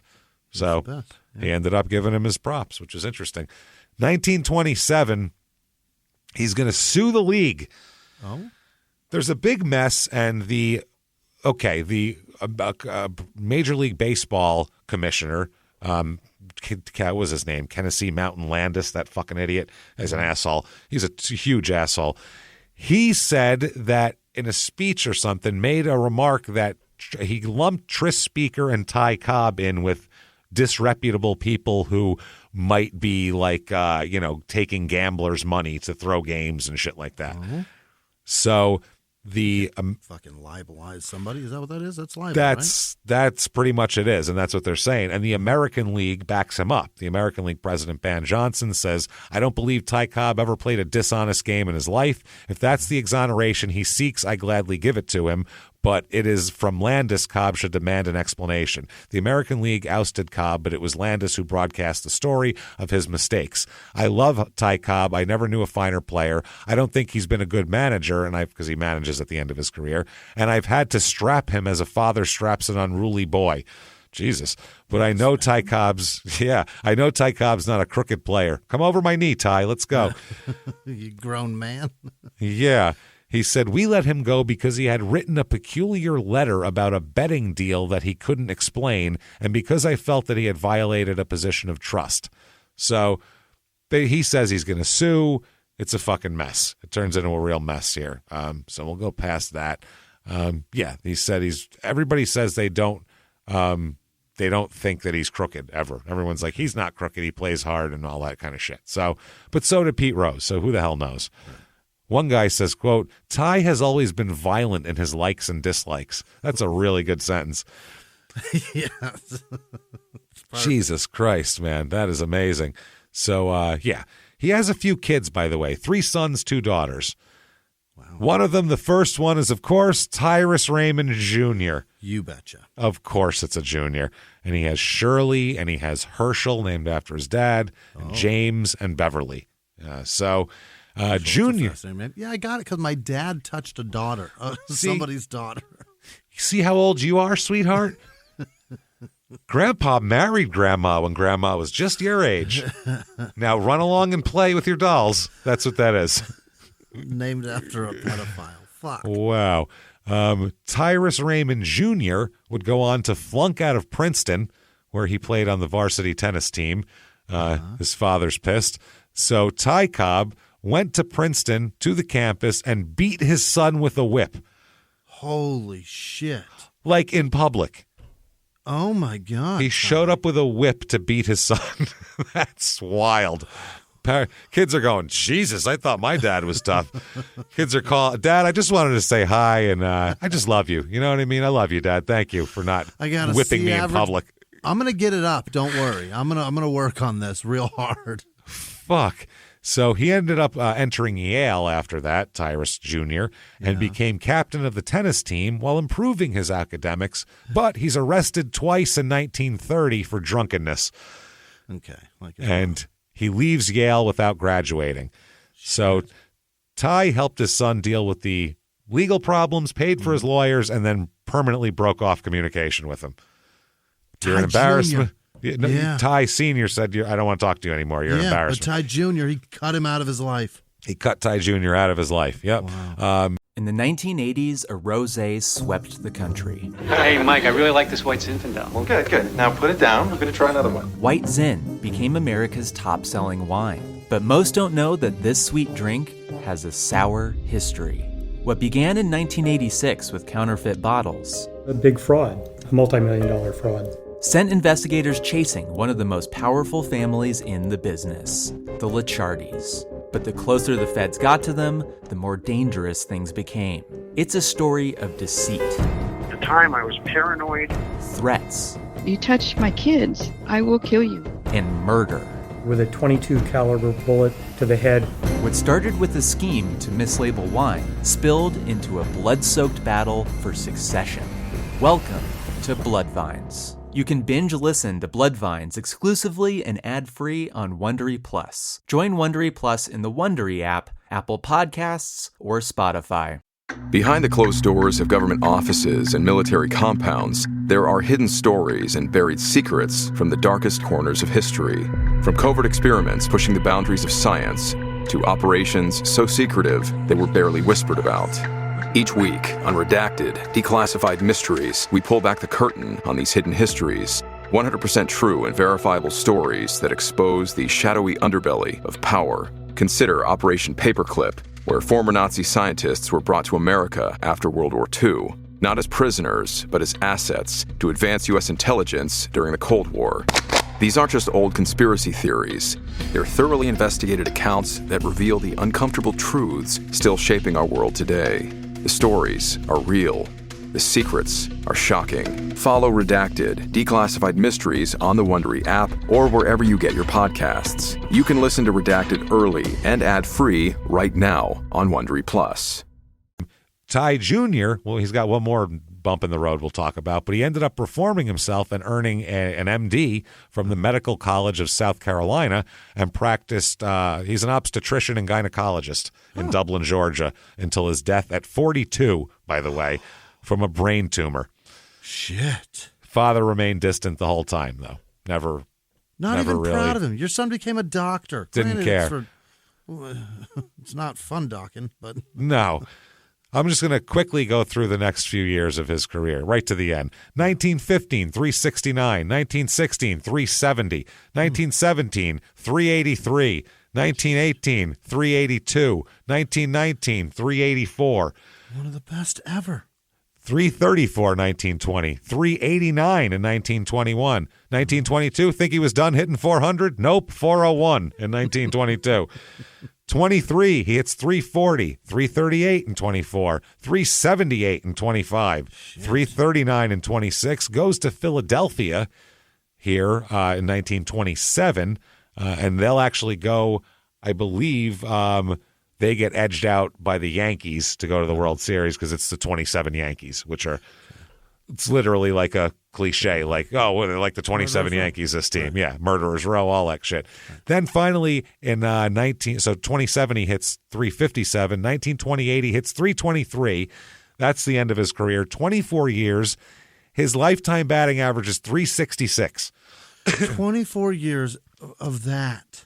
Which is the highest all-time lifetime, which is the highest lifetime batting average in the history of the major leagues, 366. Yeah. Nobody touches it. Shit. Nobody comes close to that. So he also had 897 stolen bases, 1,944 RBI, 295 triples, 724 doubles, and at the time, a record that will stand for a long fucking time till Pete Rose comes around, 4,189 hits. Shit. 4,189 hits, which is insane. He hit 323 consecutive seasons, which is a record that I doubt anyone's ever going to break again. No one's going to play that long and be that consistent. And pitching is insane now, too. It's just specialized. Yeah. It's just specialized. I mean, back then the bats were shit. It was hard, too, both ways. Sure. It was hard. He stole home plate 54 times in his career. Oh, my God. 54 times, which was successful at it? Yeah, he stole successfully home plate 54 times, which is 21 more than his next closest, which is some guy from the 1800s. That's never going to get touched either. Max Carey. No one steals home anymore. He is credited with setting 90 major league records during his career. His combined total of 4,065 runs scored and batted in is still the highest ever produced by any major leaguer. Shit. He still holds several records at the end of 2022 anyway. Highest career average, most career batting titles with 11, or 12 if you count the one with Knapp there. Several other records he had for a long time. His hit record until Pete Rose broke it. Most career runs he had until 2001 when Ricky Henderson, I believe, broke it. Most career games played, 3,035. At bats he had until 1974 as well. And he also had the modern record for most stolen bases until 1977. Wow. So he had the record for 50 years for stolen bases, too, after he retired. And, he probably is, a giant piece of shit. Yeah. He's a drunken asshole. He could have been so much worse. Oh, yeah, he could have been a monster, but we don't know. That's what I mean. It's hard to tell 150 years ago unless it was really, if it was documented back then of the things, but it's not. It's documented from a 1955 book, which had nothing to do with anything we'll talk about. So, and I mean, he could have been in that he could have had a past to be a bigger dick because he was such a hero. Oh, absolutely. He's the youngest player ever to compile 4,000 hits and score 2,000 runs. Mm-hmm. He is, but he also has 271 errors, which is the most by any American League outfielder ever. Oh, he was drunk, James. That's the thing. Well, he wasn't a good fielder. Everybody said he was a shit fielder, like not a good fielder. Seeing two balls. Well, then how'd he hit? I don't know. Yeah, because he can see not two a good balls. Fielder. So over his career, his salaries, I'll hit one of them. If I hit the top one, it works. So I'll just go through this from 1907 to 1928. These are his baseball salaries. $2,400, $4,500, $4,500, $9,000, $9,000, $9,000, $11,333. $15,000, $20,000, $20,000, $20,000, $20,000, $20,000, $20,000, $25,000, $35,000, $40,000, $40,000, $40,000, $40,000, $50,000, and then $35,000. That's like 300. Okay, go ahead. $491,233 is what they assume. Not good. Which back then, shitloads of money, but. Still, I mean, for what he did, good God, he was huge. So he, like we said, he's terrible with the fielding. Here's some quotes from Ty. Quote, I often tried plays that looked recklessly daring, maybe even silly, but I never tried anything foolish when a game was at stake, only when we were far ahead or far behind. I did it to study how the other team reacted, filing it away in my mind, any observations for future use. Okay. So, yeah, he would just do shit to see how they'd react, like a body language specialist or something, to say that to see what they do. Student of the game. He said at one point in 1930, quote, my system was all offense. I believed in putting up a mental hazard for the other fellow. If we were 5 or 6 runs ahead, I'd try some wild play, such as going from first to home on a single. This helped to make the other side hurry the play in a close game later on. I worked out all the angles I could think of to keep them guessing and hurrying. Everything was for later. He said he'd run into like one of his friends on the other team and he would ignore them, wouldn't say hi. So they'd be like, what's Ty? What's up, man? And he'd just walk away. So he thought that little thing might make him hit that much less than me, and I'll be better. Does he think I hate him? What the fuck? Yeah. So 1931, he's going to get a divorce here. Oh. He's been married for 23 years. He has 5 kids. He's retired. She wants a divorce from him, charging cruelty. She files a suit against him and, wants to file a suit against him for that. She takes it back. She puts it back in. There's like 8 different divorce filings before they finally get divorced in the end here. Relationship, yeah. 1935, Ty Jr. is arrested again, charged with assault and battery upon 19-year-old Julia Connor. Yeah. This is Herschel Cobb. This isn't Ty Jr. This is Herschel Cobb, another one, in the complaint. But he vehemently declared it was nothing but a frame-up, he said. That's okay. 1936, Ty's mom dies. He does not attend the funeral. He hates her. He fucking hates her. He loved his dad. He hated his mom, even though she was basically a hostage from 12. Right. She was groomed, for Christ's sake, Ty. I mean, how do you expect her to behave? Not even groomed, just married. Not even, She didn't even go through the grooming process. Right. He was like, I like that girl, and picked her out and then married her on her. I'm going to marry her on her daddy's porch, whether anybody likes it or not. I'm punctilious. So 1936 is the Hall of Fame. This is the opening year of the Hall of Fame. Really? Ty is the first man voted into the Hall of Fame. Wow. First man. The election results were announced.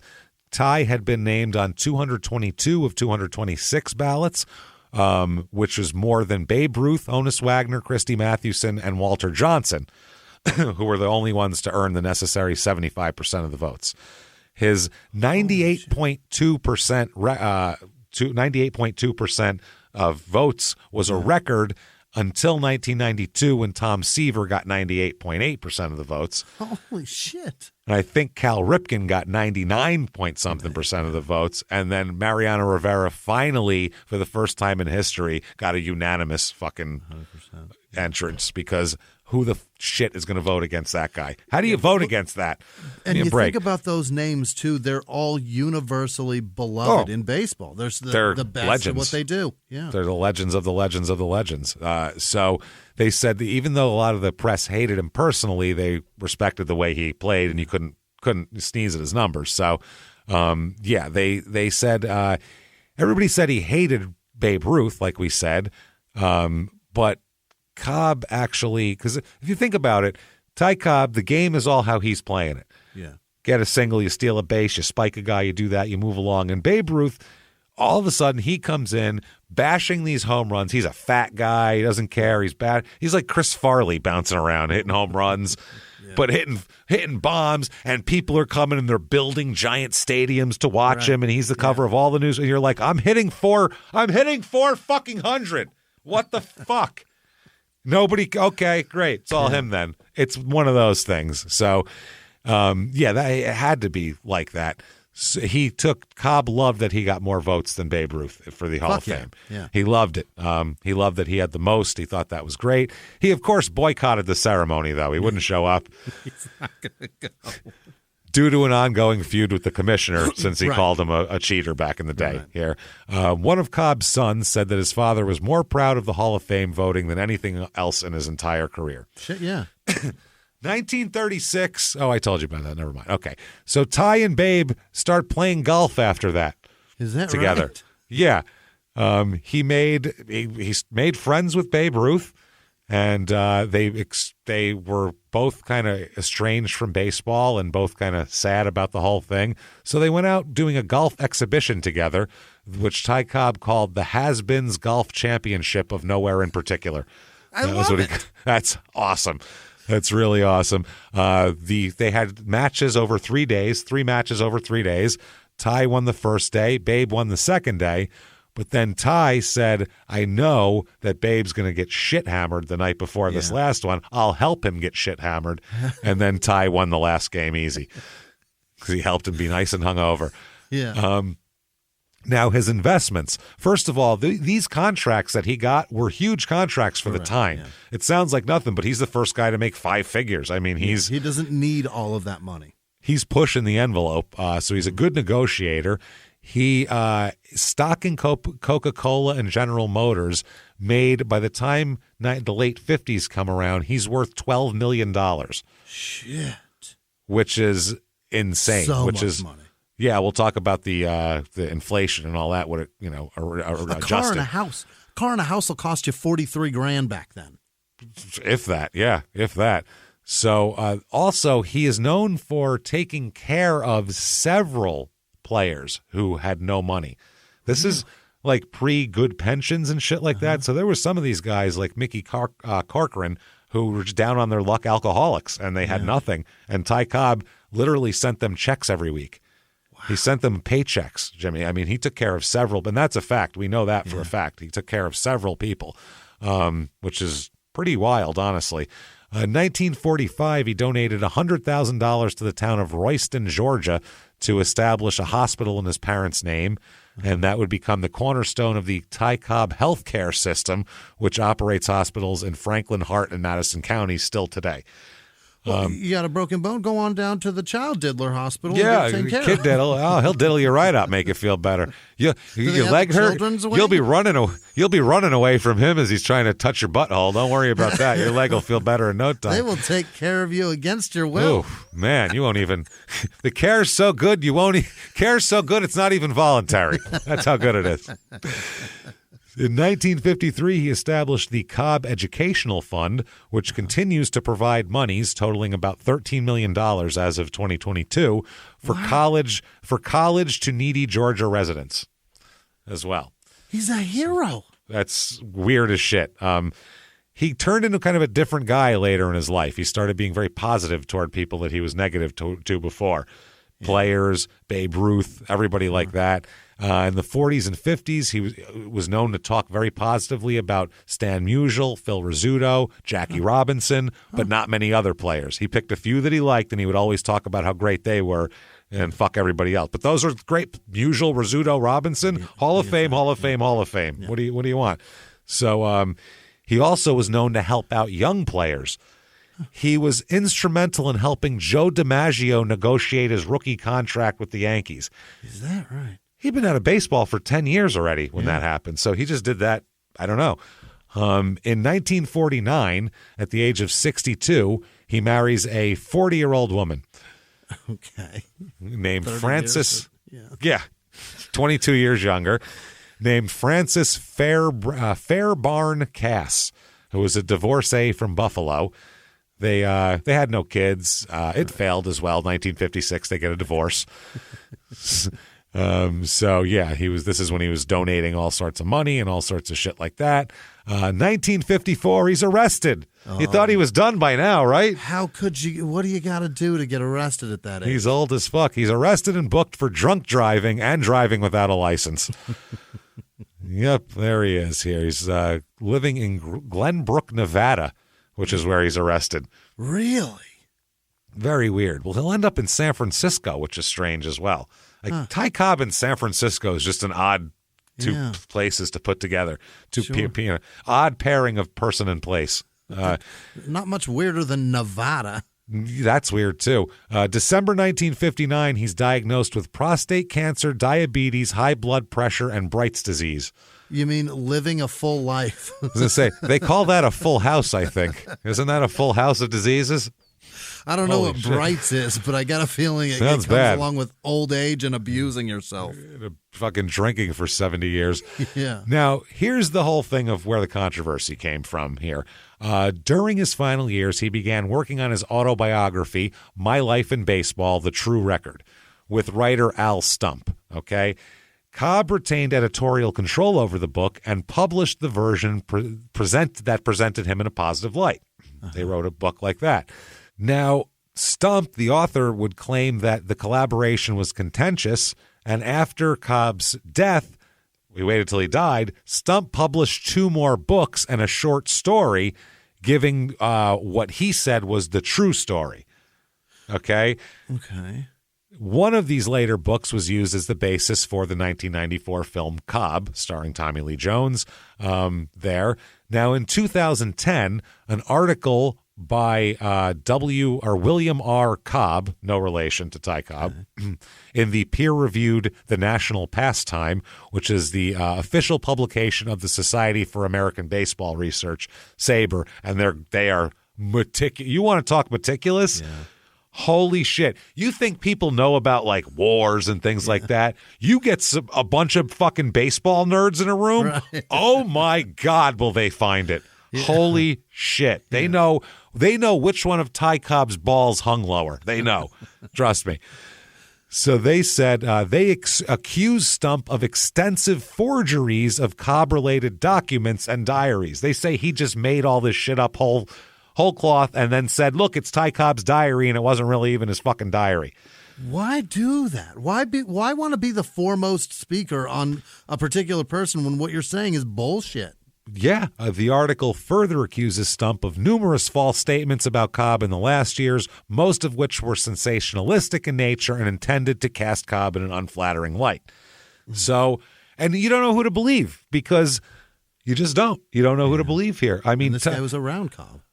That's the thing. Well, he forged his diaries and shit like that. This guy has a lot to gain by lying, like book sales and shit, whereas SABR really doesn't have anything to gain by – they don't have anything to gain by anything. There's no money in baseball nerddom of the dead ball era. No one cares about that shit. So they're doing this for love of the game, to use a term.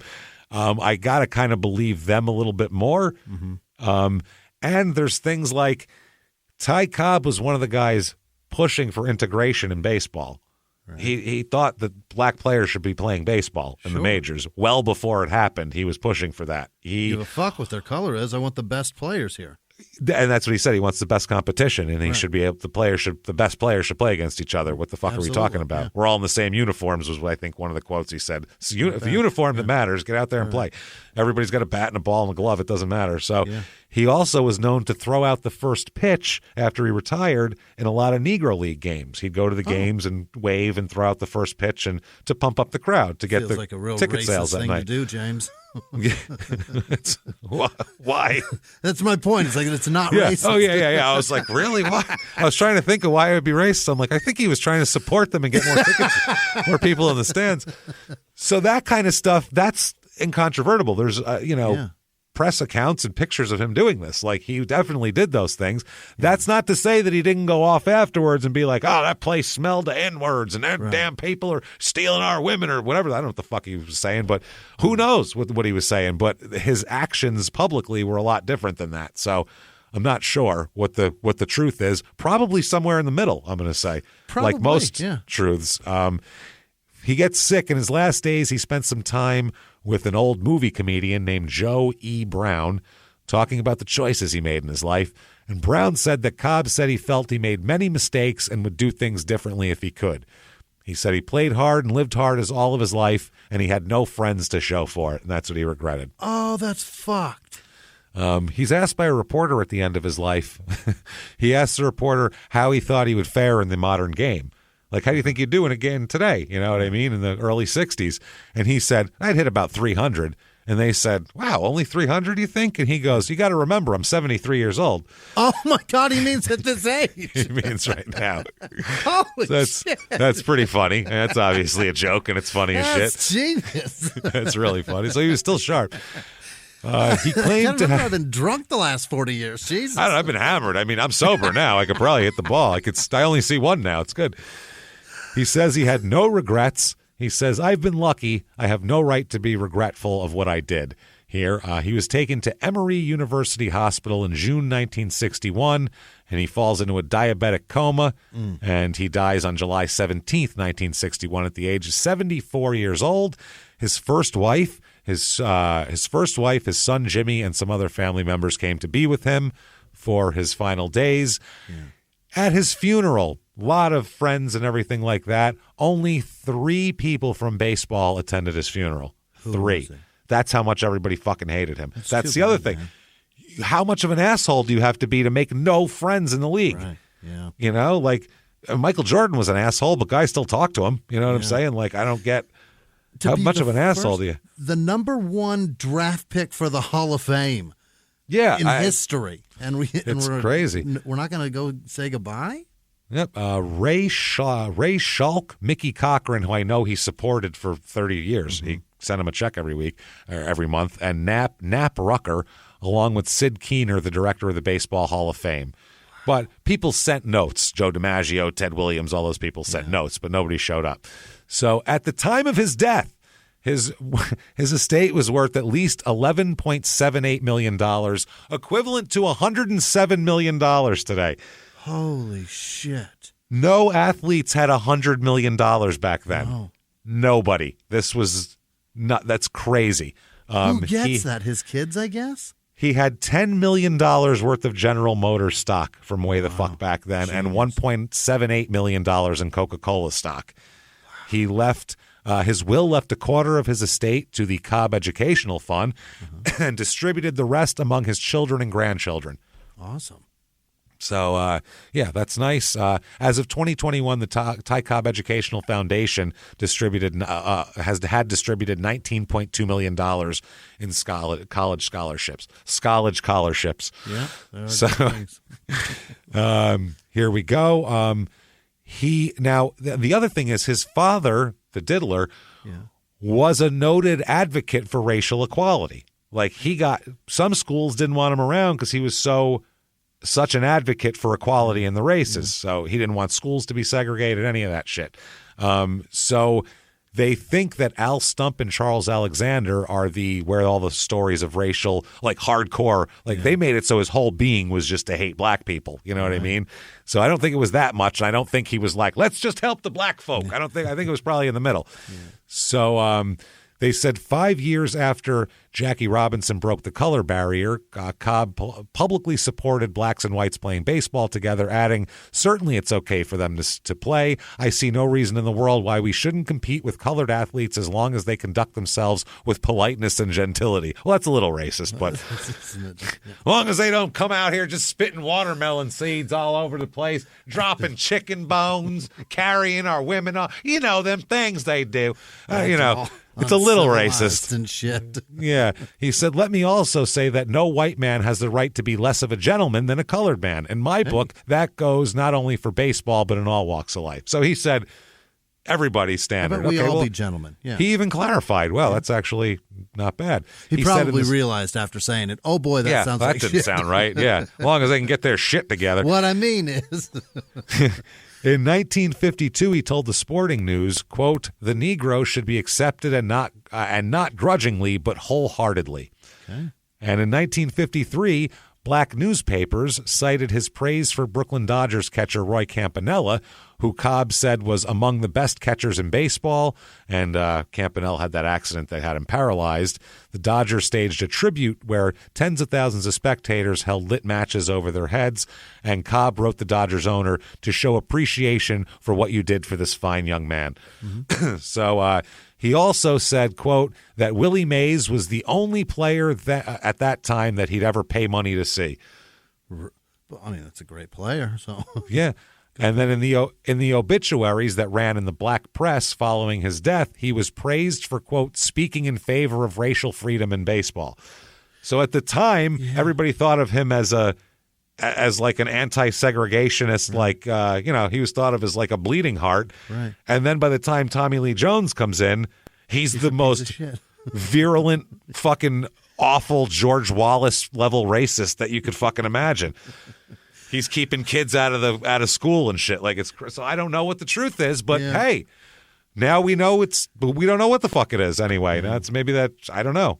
And but he led a hell of a life, I'll say that much. He did some crazy shit. That is wild. Maybe Tommy Lee should just stick to those dumb Men in Black movies. Just do that, or guard some cheerleaders, or do whatever you got to do. I don't know. Stop ruining men's legacies. Well, it's the author that did it. I mean, it was all... We just accepted that because the guy said he had diaries and stuff showing how awful he was, but then they found out that they were all forgeries. The guy had he forged a bunch of shit to make Ty Cobb look interesting enough to sell more books about. That's all. So who knows? 400's interesting enough, but look, sports doesn't sell to everybody. Racism does. It does. So there you go. That is Ty Cobb, everybody. Hope you enjoyed that. And that will be kind of, a lot of the episodes will be shorter than this. We went a little bit longer because it's Ty Cobb. He played forever, and he's a big guy. But so this is kind of what it'll be like. Hope you enjoyed that. Get on Apple Podcasts or whatever app you're listening on and give us 5 stars. It really does help us out, helps drive us up the chart, and let your friends know that Crime and Sports is sticking around. Tell people you know who might like it. Spread it on social media. Honestly, the Crime and Sports movement needs you. Get out there, spread the word of this show, because that's the best way that it spreads. We can't do it. It's only you can do it, honestly, at this point. They might learn something. We just did. We did. Who knows? So check all that out. Please hang out with us. Head over to shutupandgivememurder.com. Get your tickets for 2023 live shows. Cleveland, for Small Town Murder, that is. Cleveland, February 10th. St. Louis, February 11th. Those are close to sold out. Portland's already sold out. I think we're going to add another show. Get your asses in there because it is flying off the shelves. At Crime and Sports on Twitter and Facebook. At Small Town Murder on Instagram if you want to follow us on social media. Patreon.com/Crime and Sports is where you get all of the bonus episodes. And we have tons of bonus stuff. This week is no different, Jimmy. This week, holy shit, we have this is anybody $5 or above. You get access to this. You get access to everything we put out. This week, what you're going to get access to is for Crime and Sports, we are going to do when players attack fans in the stands or outside or whenever. And we've done we've touched on this a lot. When athletes attack. When athletes attack. This week on Patreon, when athletes attack. And then for Small Town Murder, Nazis on drugs. Hey! Let's find out what you can take to make you go, sure, we can take over the world. Yeah, Russia's not so big. Yeah, fuck winter. Who cares? Let's go. What makes you do that? We'll find out. I'll give you a little spoiler. It's a speedball is what does it, because that's what Hitler was getting injected with. We'll talk about all of that. Yeah. Holy shit. Paracodeine. Nazis on drugs and when athletes attack. This sounds like a 90s Fox lineup. Yeah. This Sunday night on Fox, when athletes attack, followed by Nazis on drugs. Join us. See you at 8. See you at 8. So, followed by Married with Children. So get in there. Do all of that. Patreon.com/Crime and Sports. And, of course, you get a shout-out. Oh, yeah. When do you get a shout-out? Right fucking now. So hit me with the names of the people who would never, ever, ever forge our life stories and diaries to make us look like terrible people in retrospect just to sell books. Hit me with them now. This week's executive producers are Jordan Bennett, Nikki Jury, Russell Whitley, Carl Kinsler, Erica Allen, Crystal Gennaro. Hey, Crystal. Larry Butterfast. Hey, Larry. Alex Hopper, Chrissy Jane, and Jennifer Sellers. Thank you so much for being a part of this. We can't do it without you. Other producers this week are the Shitstein Institute for Higher Learning, Happy Hour in Shreveport with Grandma, King Kong Mosca, Augusta Wynn, Angelo. And what is it? Angelo King Kong Mosca. He's a wrestler. There he is. Toby Flenderson, Brandy Huntley, Janice Hill, Laura Blakesley and KC, Barbara Bocator, I think, Sarah Poylart, Pialoo Dirt, Megan McDermott, Grant Molina, Melissa Gruger, Robert Roger Marty, Lacey Bueller, probably, Samantha Evans, Summer Powell, Grace, nope, that's Bryce. Bryce McCardle, Mark Smith, Merry Christmas. Merry Christmas. You get it. That's what it probably is. Merry Christmas. Sean Patrick Lubert, Georgina Thompson, Lucas Johnstone, Alexandra McCorkle, No Diggity, No All Stickity, Elise Perrin, Bill Hayward, Stephanie Idalski, Andrew Vanover, Jessica Olson, Jamie Paquette, Nicholas Sanchez, Michael St. George, Samra Skender-Rajic, Kate Disney. Yeah. I hope you're one of the Disneys. That would be probably not beneficial for you. They don't. I don't know if there's much money in it anymore. Maybe there's some stock. You might have some stock that got sold. Fucking Eisner guy. I don't ABC know. or whatever. I don't know. Hope you get some ESPN money. Emily Sauliti, Tara Carr, John McQuilkin, I think, Kyle Wagner, Lee Wright, Jen Johnson, Kevin Sampson, Turd Ferguson the second, not a junior, just the second. Will Aronson, Hillary Cartwright, Vincent Pirandozzi. Oh, shit. Hey, Pirandozzi. How you doing? He is. Tamara Moore, Felix Padilla, Loretta Hurd, Heather with no last name, Melissa Cartwright, Chelsea Whitegin, Jacob Newton, Kelly Mata, Jennifer Craig, Cry Gund, I think, Amber Springston. You just missed Springsteen money. It's Springstun. Almost. Brutal.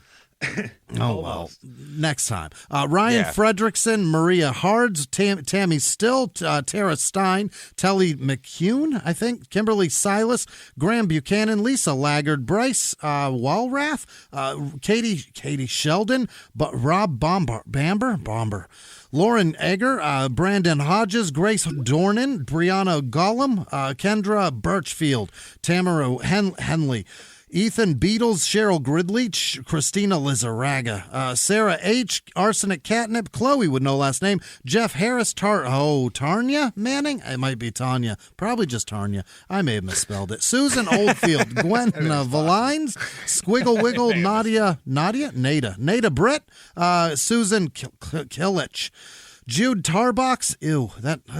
Tarbox? That's like your butt, right? Tarbox sounds like an insult. An insult for one of your holes. One of your holes. Pick one. I really like your Tarbox. Lana Sandin. Back that Tarbox up over here, sweetheart. All right. I'm going to put my tongue in your Tarbox. Oh, Rachel tongue in Tarbox. Good. I'm going to tongue fuck your Tarbox.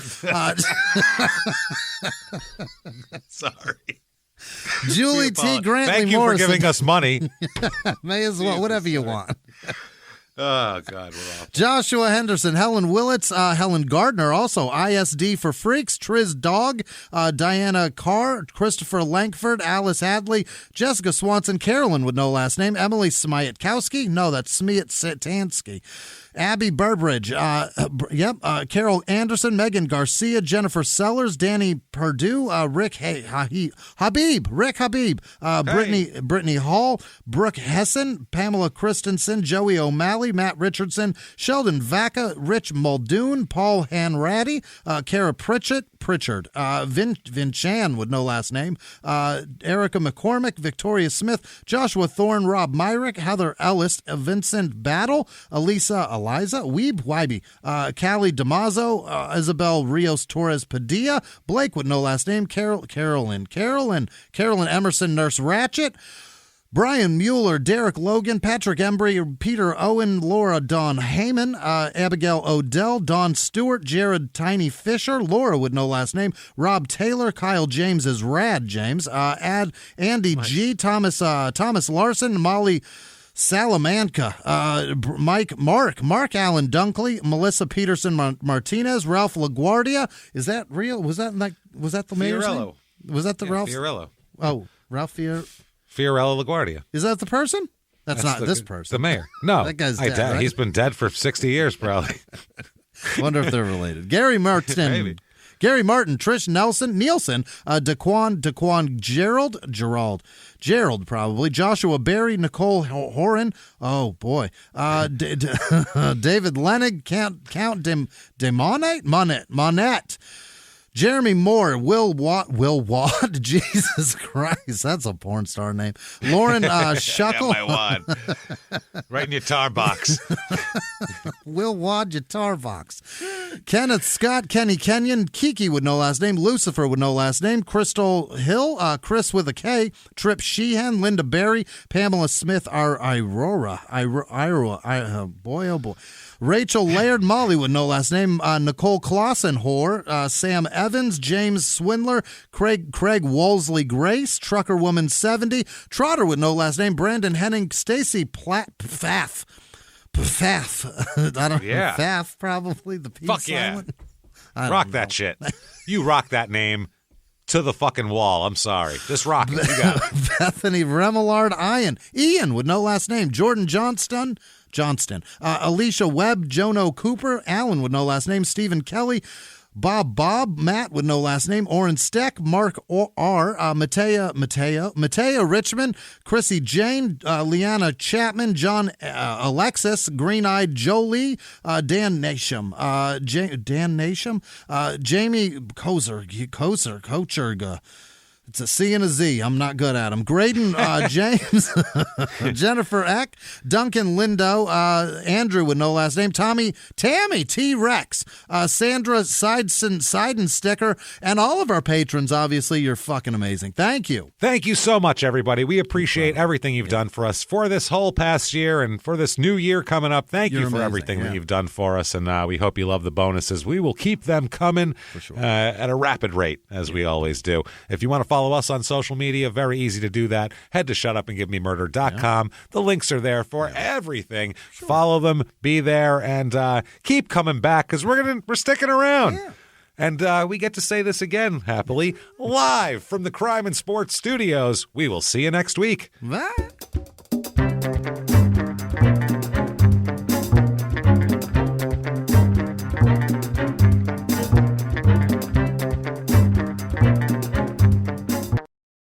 If you like crime and sports, you can listen early and ad-free now by joining Wondery Plus in the Wondery app or on Apple Podcasts. Prime members can listen early and ad-free on Amazon Music. Before you go, tell us about yourself by filling out a short survey at Wondery.com/survey.